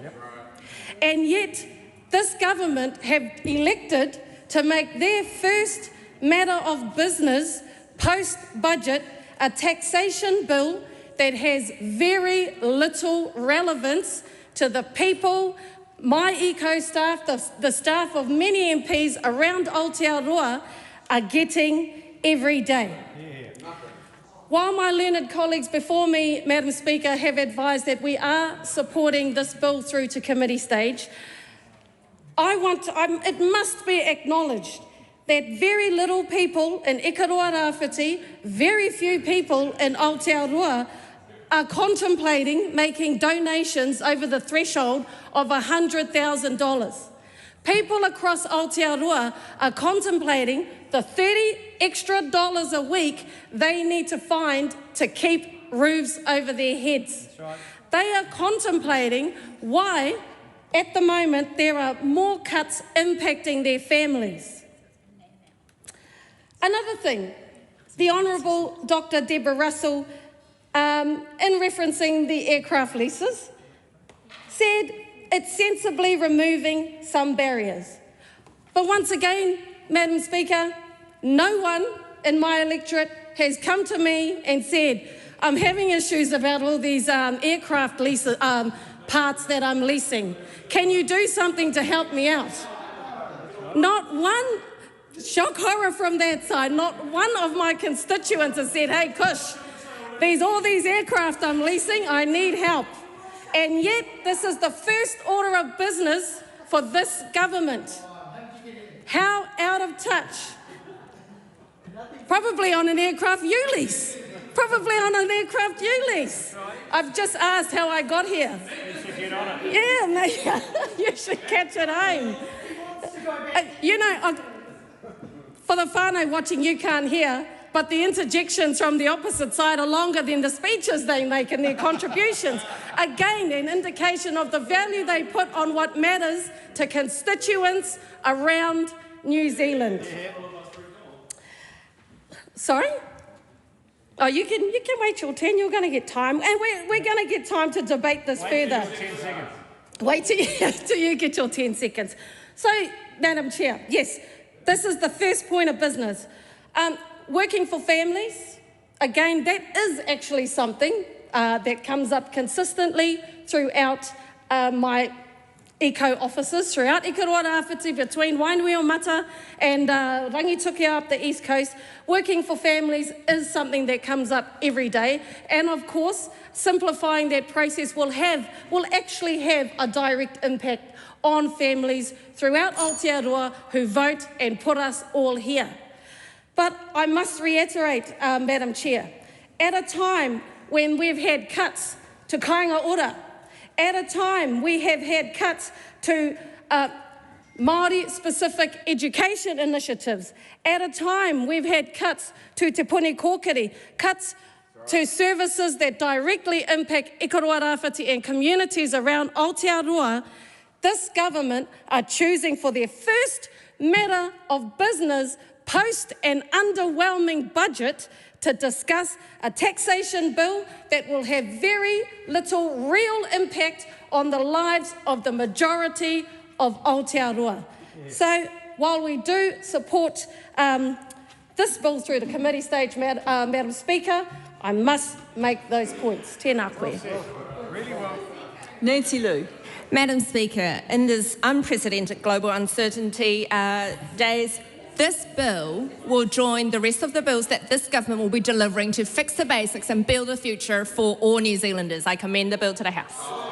The question is that the motion be agreed to. Those of that opinion, please say aye. Aye. To the contrary, no. The ayes have it. Taxation Budget Measures Bill number 3, first reading. This bill is set down for second reading immediately. Madam Speaker. The Honourable Simon Watts. I move that the Taxation Budget Measures Bill number 3 be now read a second time.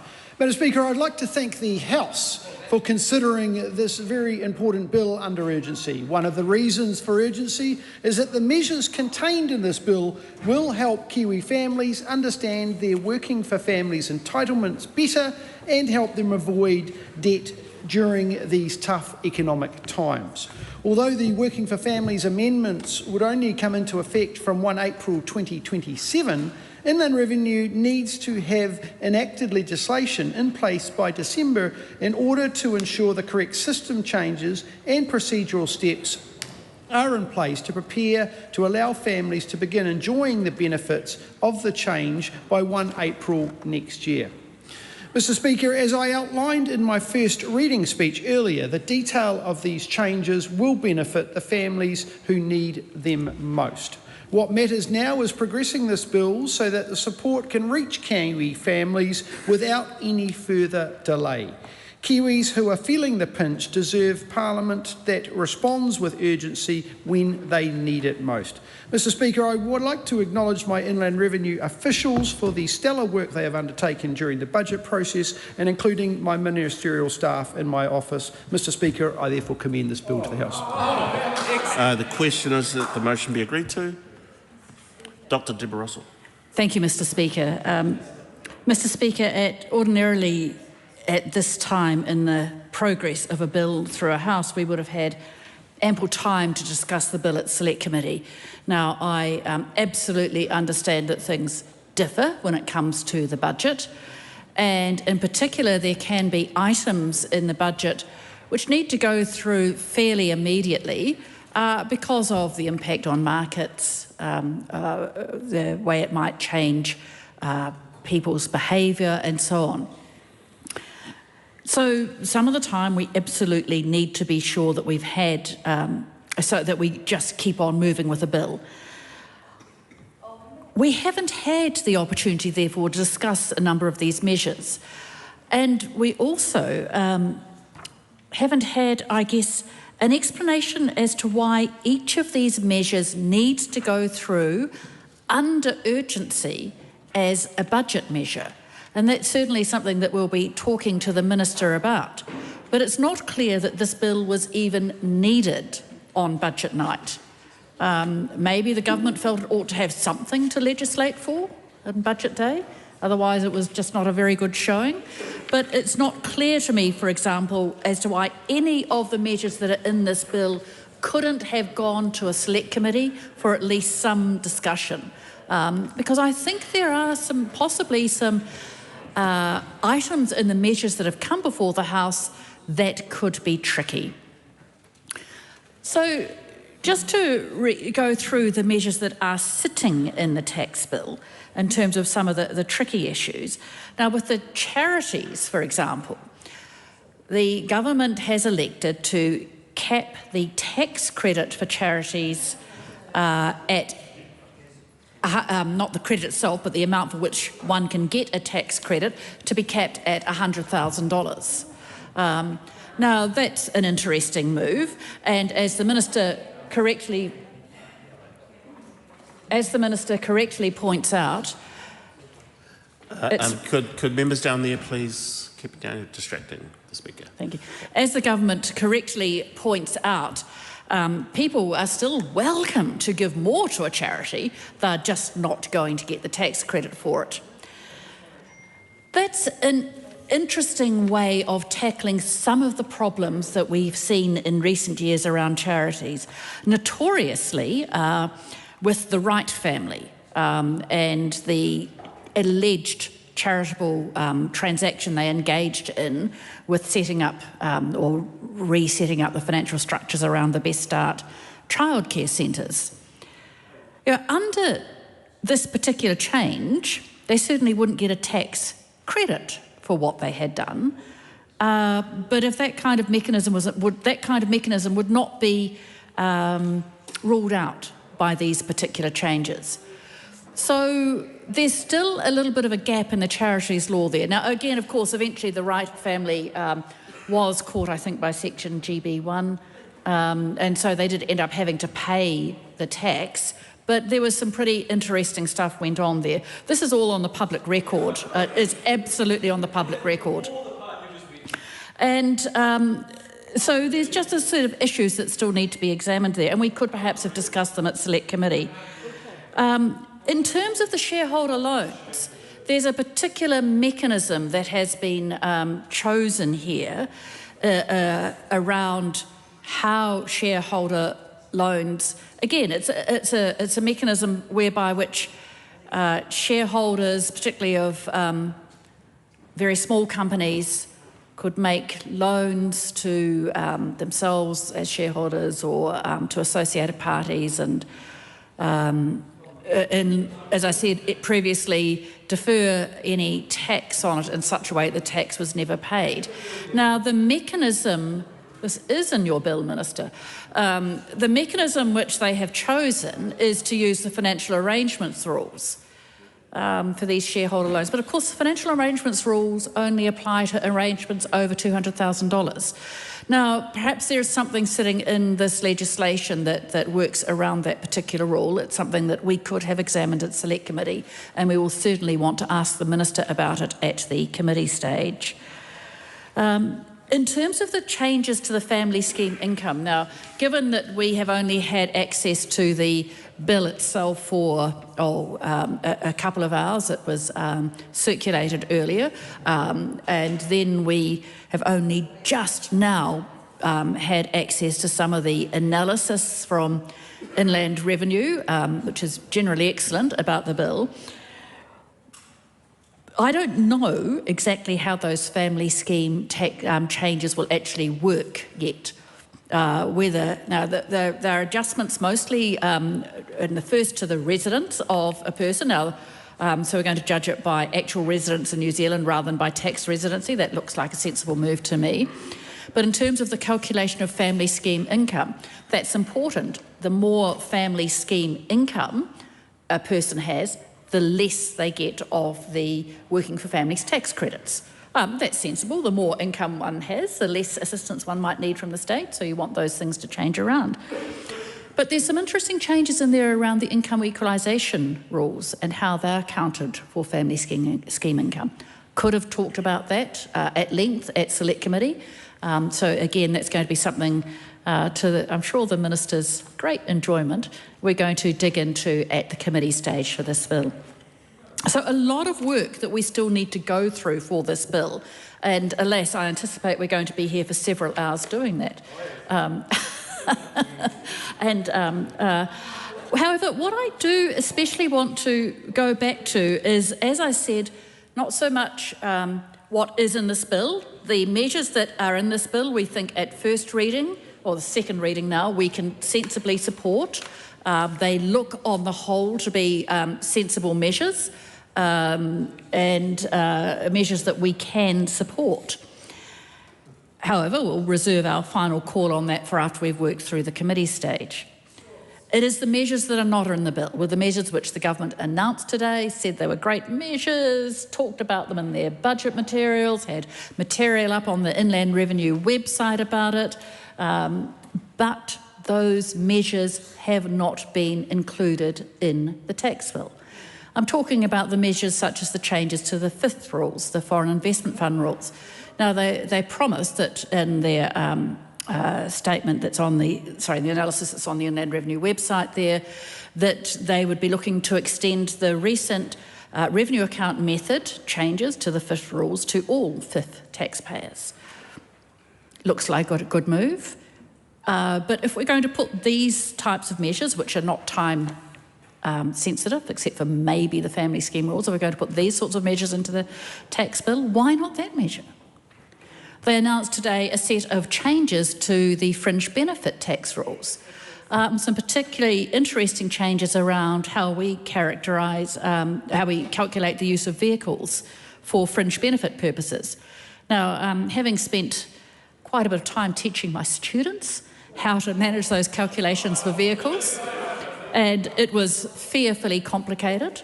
The particular set of changes that the Minister has put through, as said he's going to put through, look pretty good. So why not have them in this bill now? Why not now? Along with all the other things that he's putting through here that could have done with some time in select committee. Now, maybe there's some consultation, more consultation needs to be done around that, but why not in this bill? It could have been done. So there's a whole set of measures that have been announced today, which the government has taken credit for today, which are not in this bill. And conversely opposed to that, it's not clear as to why the particular measures that are in the bill needed to be in here. Not clear why the charities measure needed to be in this bill. Why do we need to go into urgency? Why do we need to spend our time here all through Friday and on into Saturday debating this bill when it need not have been done? It could have gone through an ordinary tax process. And those kind of unexplained absences, are, in fact, I think, emblematic of this budget as a whole. This budget that doesn't do anything for the ordinary people of New Zealand, that doesn't help out the people who are doing it tough at the moment, that in fact looking at some of the legislation that's coming down the track actually makes things harder for some of the poorest people in New Zealand. My leader today characterised this not even as a Robin Hood budget. It's a budget that kind of makes things work by making things worse for the poorest people in the country. That's shameful. So, Mr. Speaker, a tax bill of gaps, just like this budget of gaps. The Honourable Gillian Genter. Good honour, Mr. Speaker. I rise to take the second call on the debate on this bill, first one in the second reading. This bill is not huge. Ironically, in the first reading speeches, we had government coalition members who were speaking about tax initiatives announced in the Minister of Finance's budget speech that are not contained in this bill at all. In fact, that was the only thing the ACT member referred to and the only thing the New Zealand First member referred to, other than waving around some propaganda from a fake union charity.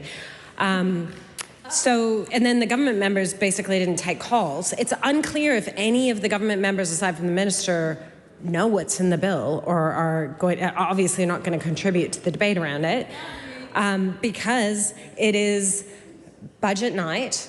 They've got a lot of bills they want to ram through. They know that the opposition is going to try and apply scrutiny, as is our role in a democratic system, and the fact that these bills are bypassing the select committee process means they will not be subject to much scrutiny.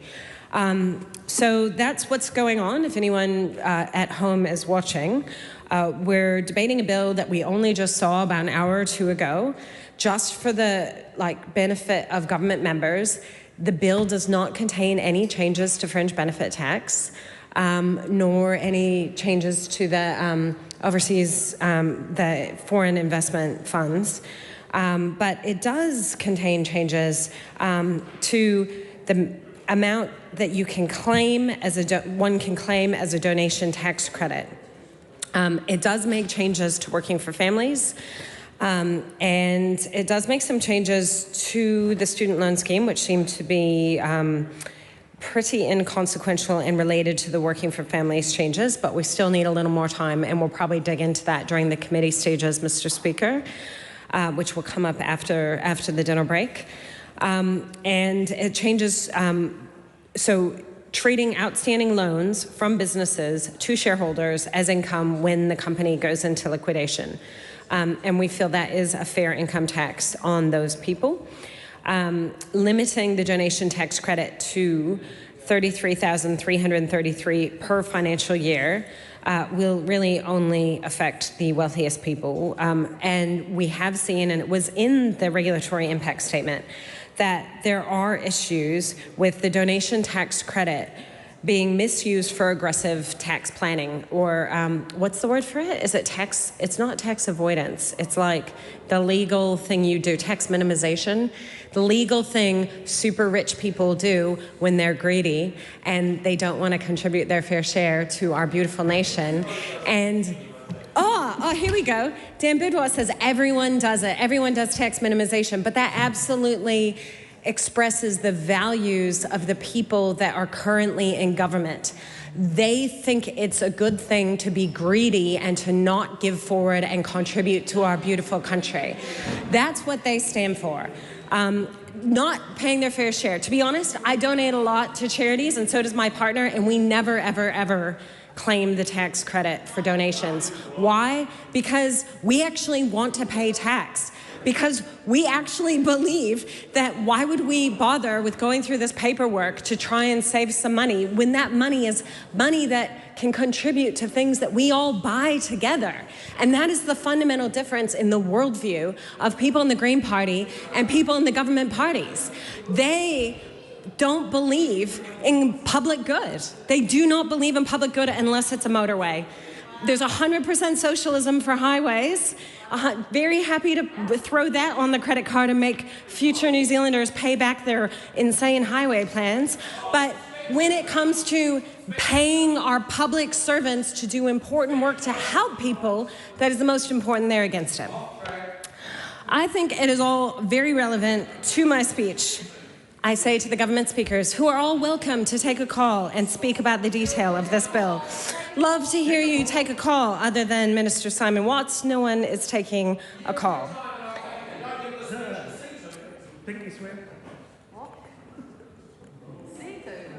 Oh, Seatoon. We've got government members referring to my beautiful electorate, Rongotai. It is wonderful. And there's a lot of people there who used to vote National. They don't anymore.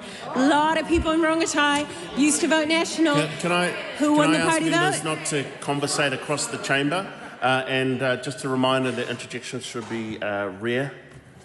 And pithy, right? Rare and pithy. Pithy would be helpful. Witty. Okay. So apologies, Mr. Speaker. I did get sidetracked. That was my fault. I got sidetracked by the interjections and heckling from the government benches. Yeah. So I'm going to come back to this bill, which is one that we're going to support, but we are going to have to dig into the detail at the committee stages because this is not going to a select committee.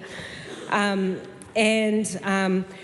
going back to the issue around tax credits for donations, what it says in the regulatory impact statement is that the donation tax credit can be misused for aggressive tax planning, and donors can receive tax credits well in advance of funds being applied to charitable purposes or derive private benefit, for example, through loans received back from the charity. And Inland Revenue has observed an increase in such behaviour, which may be facilitated by New Zealand's comparatively generous settings. So, I think that's interesting. I think IOD's done a good job here, and I commend Minister Watts on bringing some sensible changes to the House on budget night, which might limit the cost to the Crown.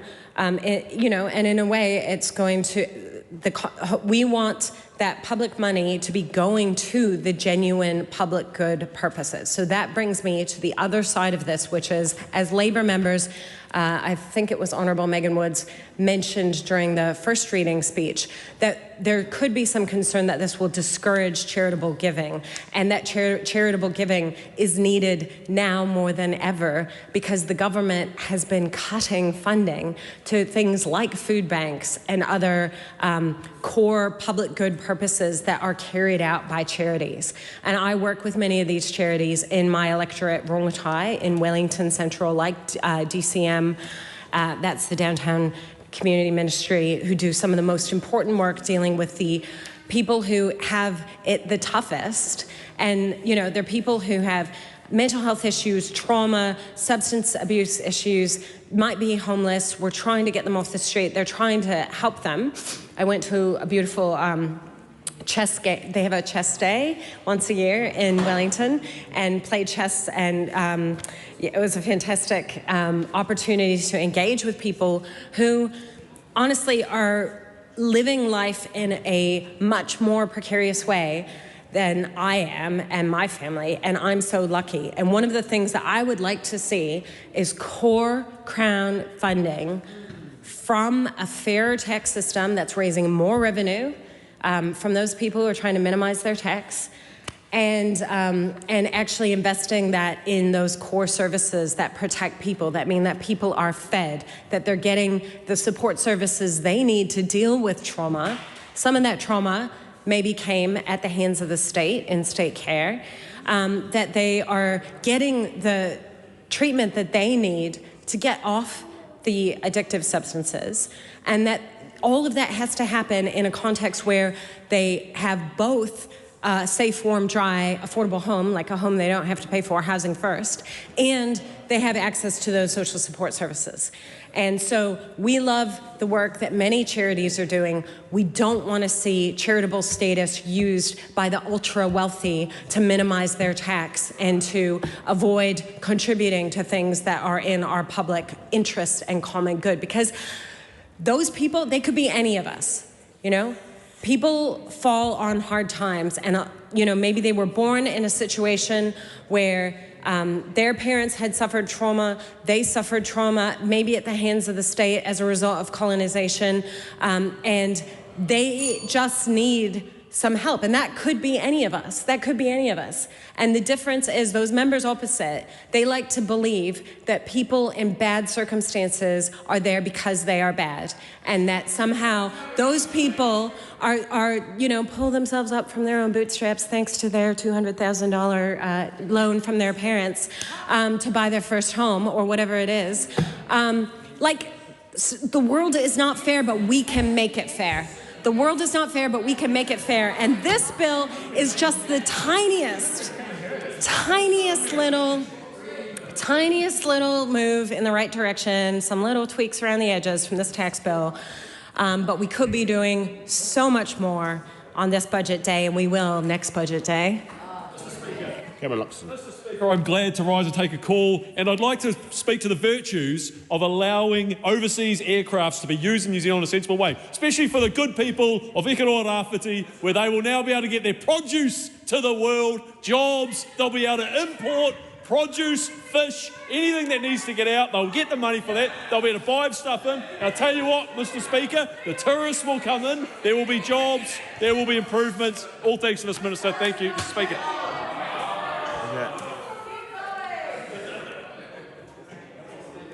People have, Dr. David Wilson, just to note that everybody's really excited it's budget, but try not to talk across the chamber. 2 hallways you can have a chat. I might attempt something that's maybe a little more dull, but not to everybody. I just want to congratulate my colleague, Dr. Okay, you've been lifted up, Dan Bidwell.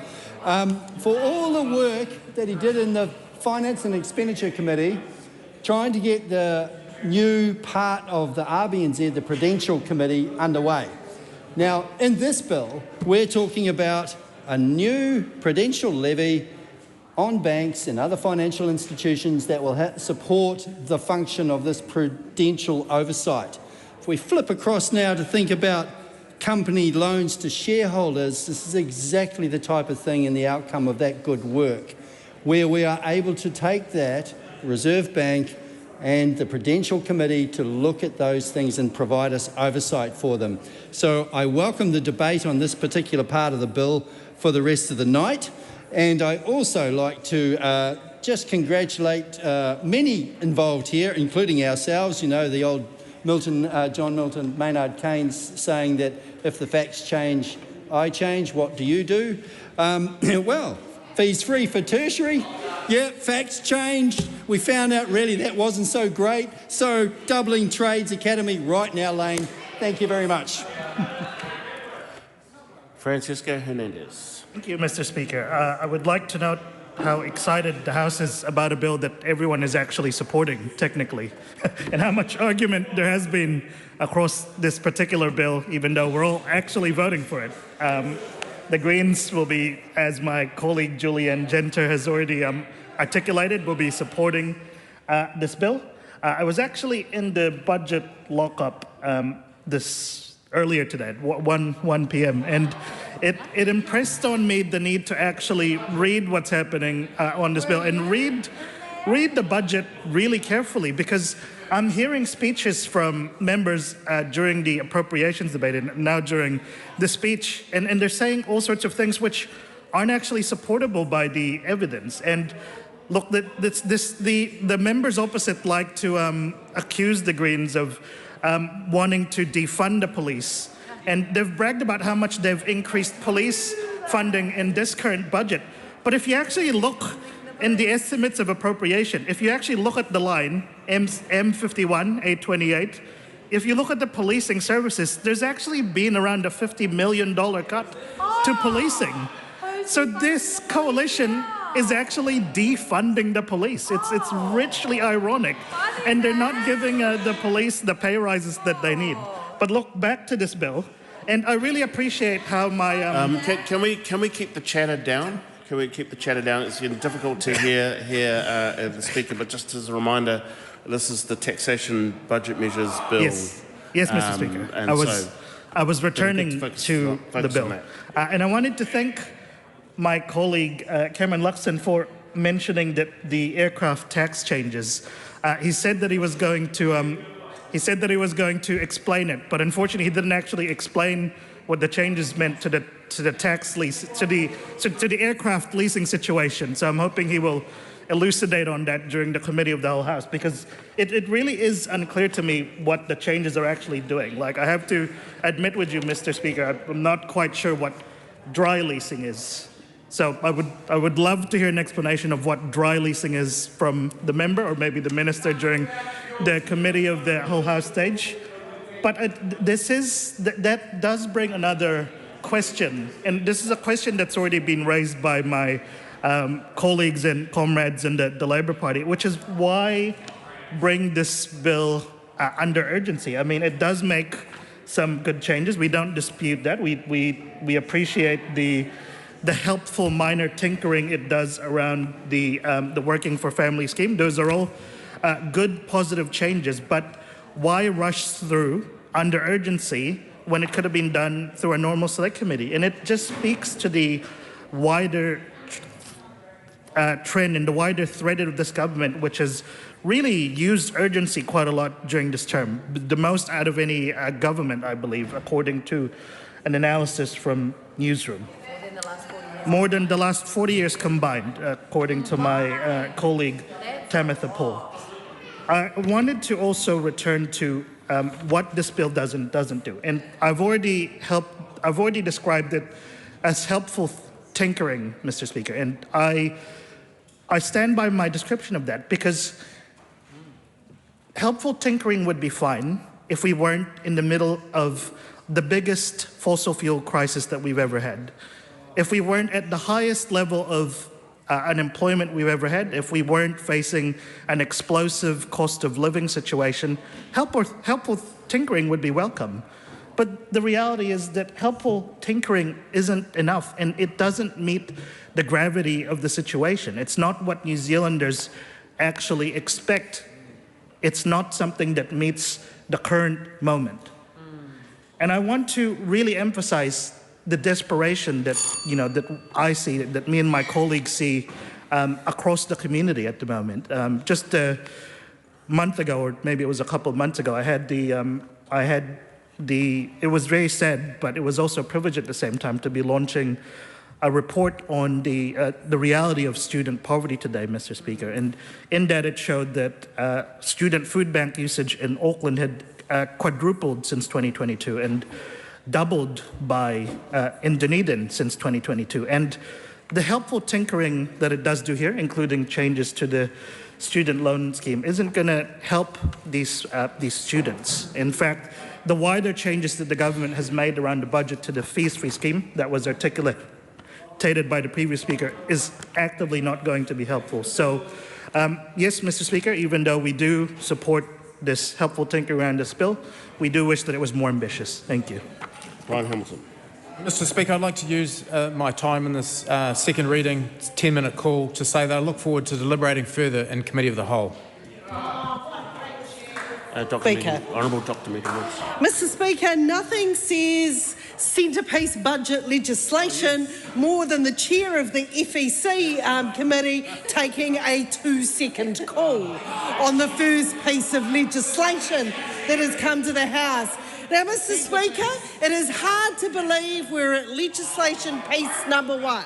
The piece where there should be government members fizzing with pride about the legislation that they are bringing to the House to implement a budget they can get behind. Mr. Speaker, collectively, besides the Minister, there has been less than 2 minutes contributed by government members. That's how proud they are of the legislation that is coming to this House. They can't even talk about it. That it's not even something they can muster more than a sentence about. And Mr. Speaker, this is the centrepiece legislation.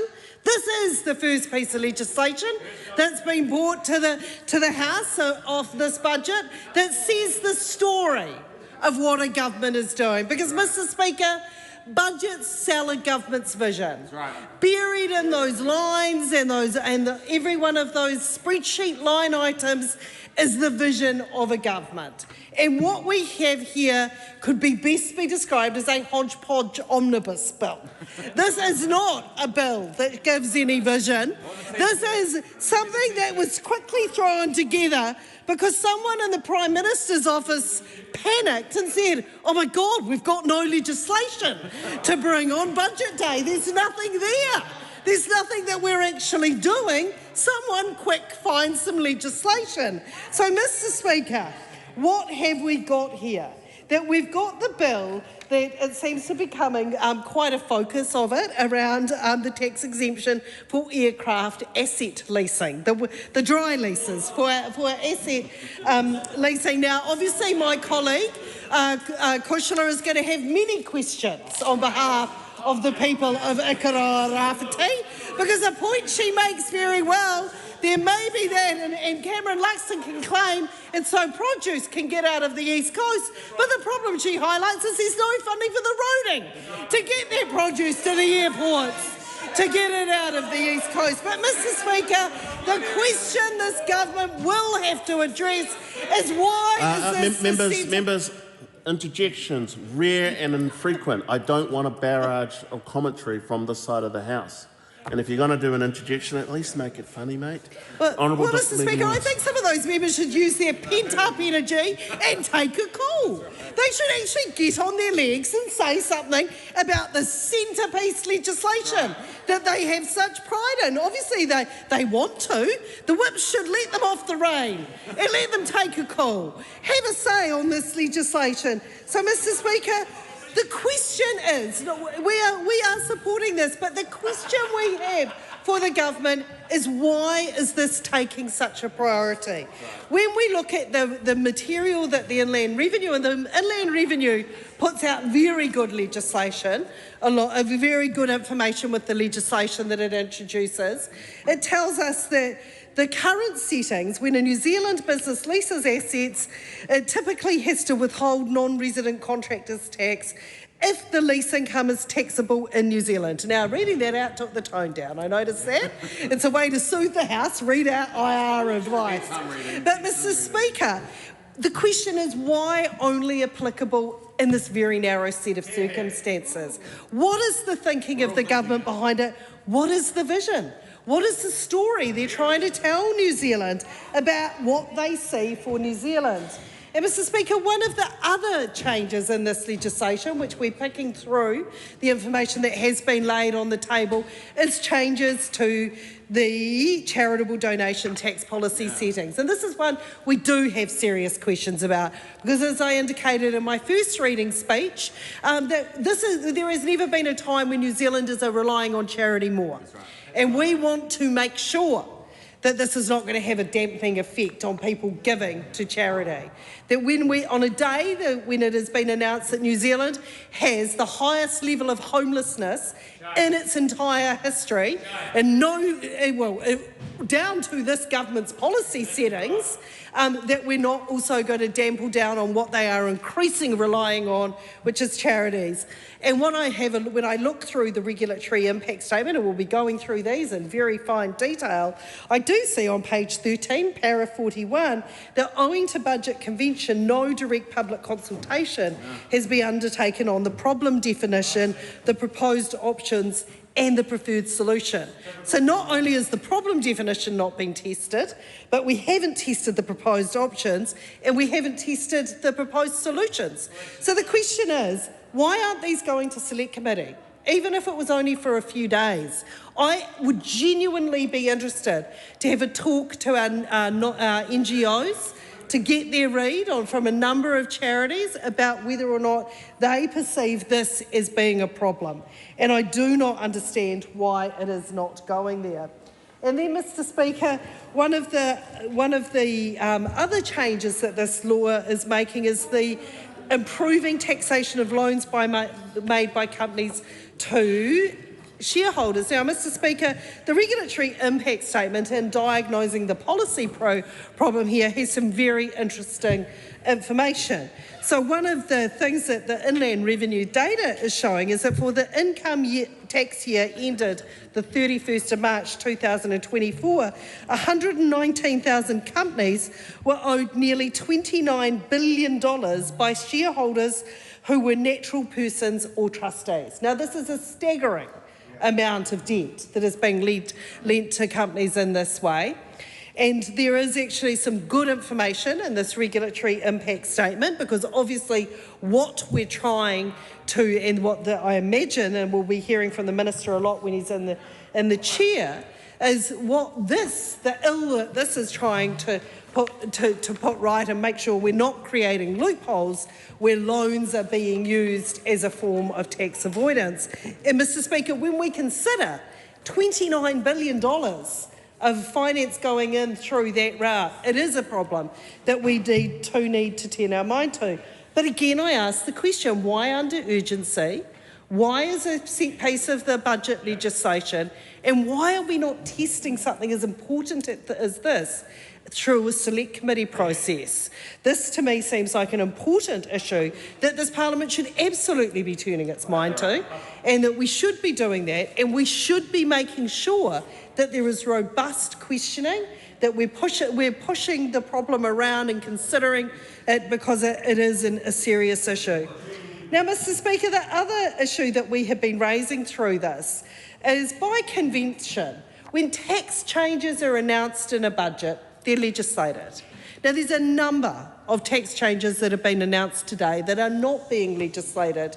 They're not in here. Now, we had one of the members, the New Zealand First member, took a call talking about the bank levy that's being introduced. It's not in this legislation.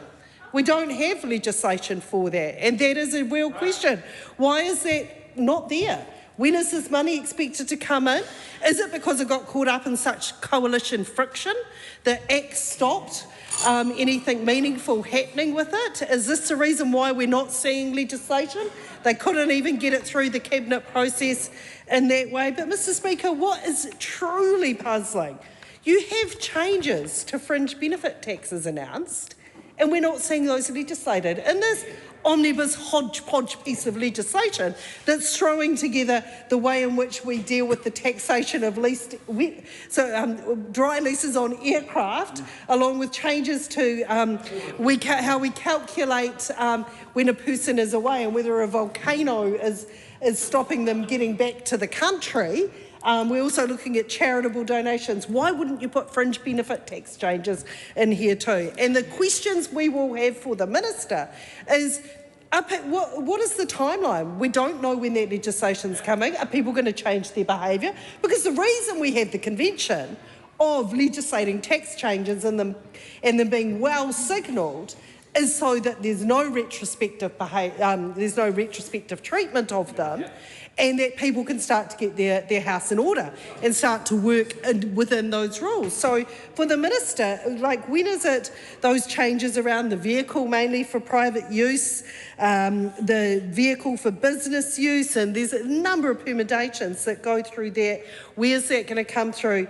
And again, I ask, as I said, I can understand why the R&D tax incentive in terms of the cashing out of that's not being legislated, because you can do it already. But when are they going to extend this to mining, which they announced today? It's not in this legislation. There's a number of things. There's the non-resident contractors tax modernisation, the financial arrangements to support migrants, and the foreign investment fund changes. Now, I know this is something that the government has had many people asking it to change. Mr Speaker, questions we will be asking as this bill progresses. Mr Speaker, this bill makes practical and sensible changes to our tax system. To the previous speaker that just sat down, it's coming. The fringe benefit tax legislation is coming later this year. Watch this space. I commend this bill to the House. Members, Kusha Tangaire Maino, you have it. Tēnā koe e te māngai o te whare, o te rā tēnā anō tātou katoa, e te māngai kei te tūmeke tonu awau ki tēnei āhuatanga. Ko tēnei te kaupapa mahi tuatahi o tēnei kāwanatanga I muri I tō rātou pūtea I tēnei tau. Ahakoa ngā taumahatanga o ngā tāngata ngā whānau putanua I a Aotearoa ka temata rātou I tēnei pūtea I roto I ēnei āhuatanga. Ara ngā kaupapa tāke. Ahakoa, ka rete nuinga o ngā tāngata o Aotearoa e paku aro ki ēnei āhuatanga, kei te aro nui rātou, ke o rātou ake pūtea, ke o rātou ake kāinga, ke o rātou ake hauora, ke o rātou ake mātauranga, ke o rātou ake tamariki, mokopuna, koia kraua hoki. Hoi anō rā I tēnei wā e te māngai o te whare, ka huri au ki te reo tuarua. Mr Speaker, once again I reiterate that I am shocked that this is the first matter of business for this government while whānau across Aotearoa are struggling. Hoi anō, I want to revisit the removal of barriers for aviation companies. Yeah. As I said, we do support this bill to committee stage. And those of us who live in regions, and there are many of us across the House, naturally want to remove any barriers that can fly people to regions across Aotearoa, and for me, the airport being beautiful Tūranganui-a-Kiwa, Gisborne. Gisborne takes us to some of the most beautiful parts of Aotearoa, as we all have in each of our respective centres of the universe. You know where else Gisborne takes us, Mr Speaker? State Highway 35. State Highway 35 that was not mentioned in today's budget. When we talked about resilience, we talked about connectivity.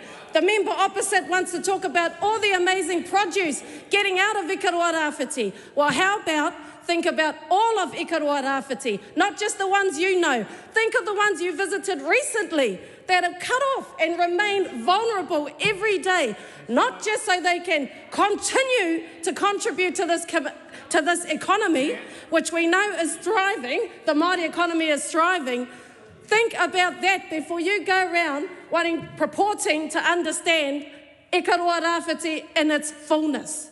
So that's a positive of removing that barrier from the aviation sector, Mr. Speaker. Another thing that I'd like to talk about is the working for families aspect of this bill, Mr. Speaker. For those who don't know, an amazing initiative introduced by the Labour government under Helen Clark. And at the time it was introduced, Mr. Speaker, my own sister, this represented a really good opportunity to her. Being the sole breadwinner and wanting to transition back to work, this meant that she could. And as I said, many whānau throughout e koroa rāwhiti and throughout Aotearoa utilise this as a way to stay in work, get back into work, advance their career while still supporting their families. So while we support the increase of minimum payments you can earn outside your benefit, the reality is, Mr. Speaker, if you're looking at this bill and the overall impact it's going to have on the quality of life of people throughout Aotearoa who still, with this increase of $3,000 a year, are still going to be struggling to afford the very basics. We know of people around Aotearoa who actually enter into this scheme with the best intention. They go in thinking they're doing the right thing. Next minute, they find out that they've been overpaid and then they've got to repay a debt. So one of the things we must make sure when implementing these changes and any parts of our system that are designed to support families, we must make sure that whānau understand the process and are supported to navigate it so that they meet all the criteria and are not having to pay back money in the aftermath. My closing for this contribution to this bill, Mr. Speaker, is that in a time when whānau are facing more cuts, more pain and more costs, this government is prioritising this hodgepodge bill that is going to have very little relevance to everyday Aotearoa. Tēnā koe te māngai. Members, the time has come for me to leave the chair for the dinner break. The House will resume at 7:30.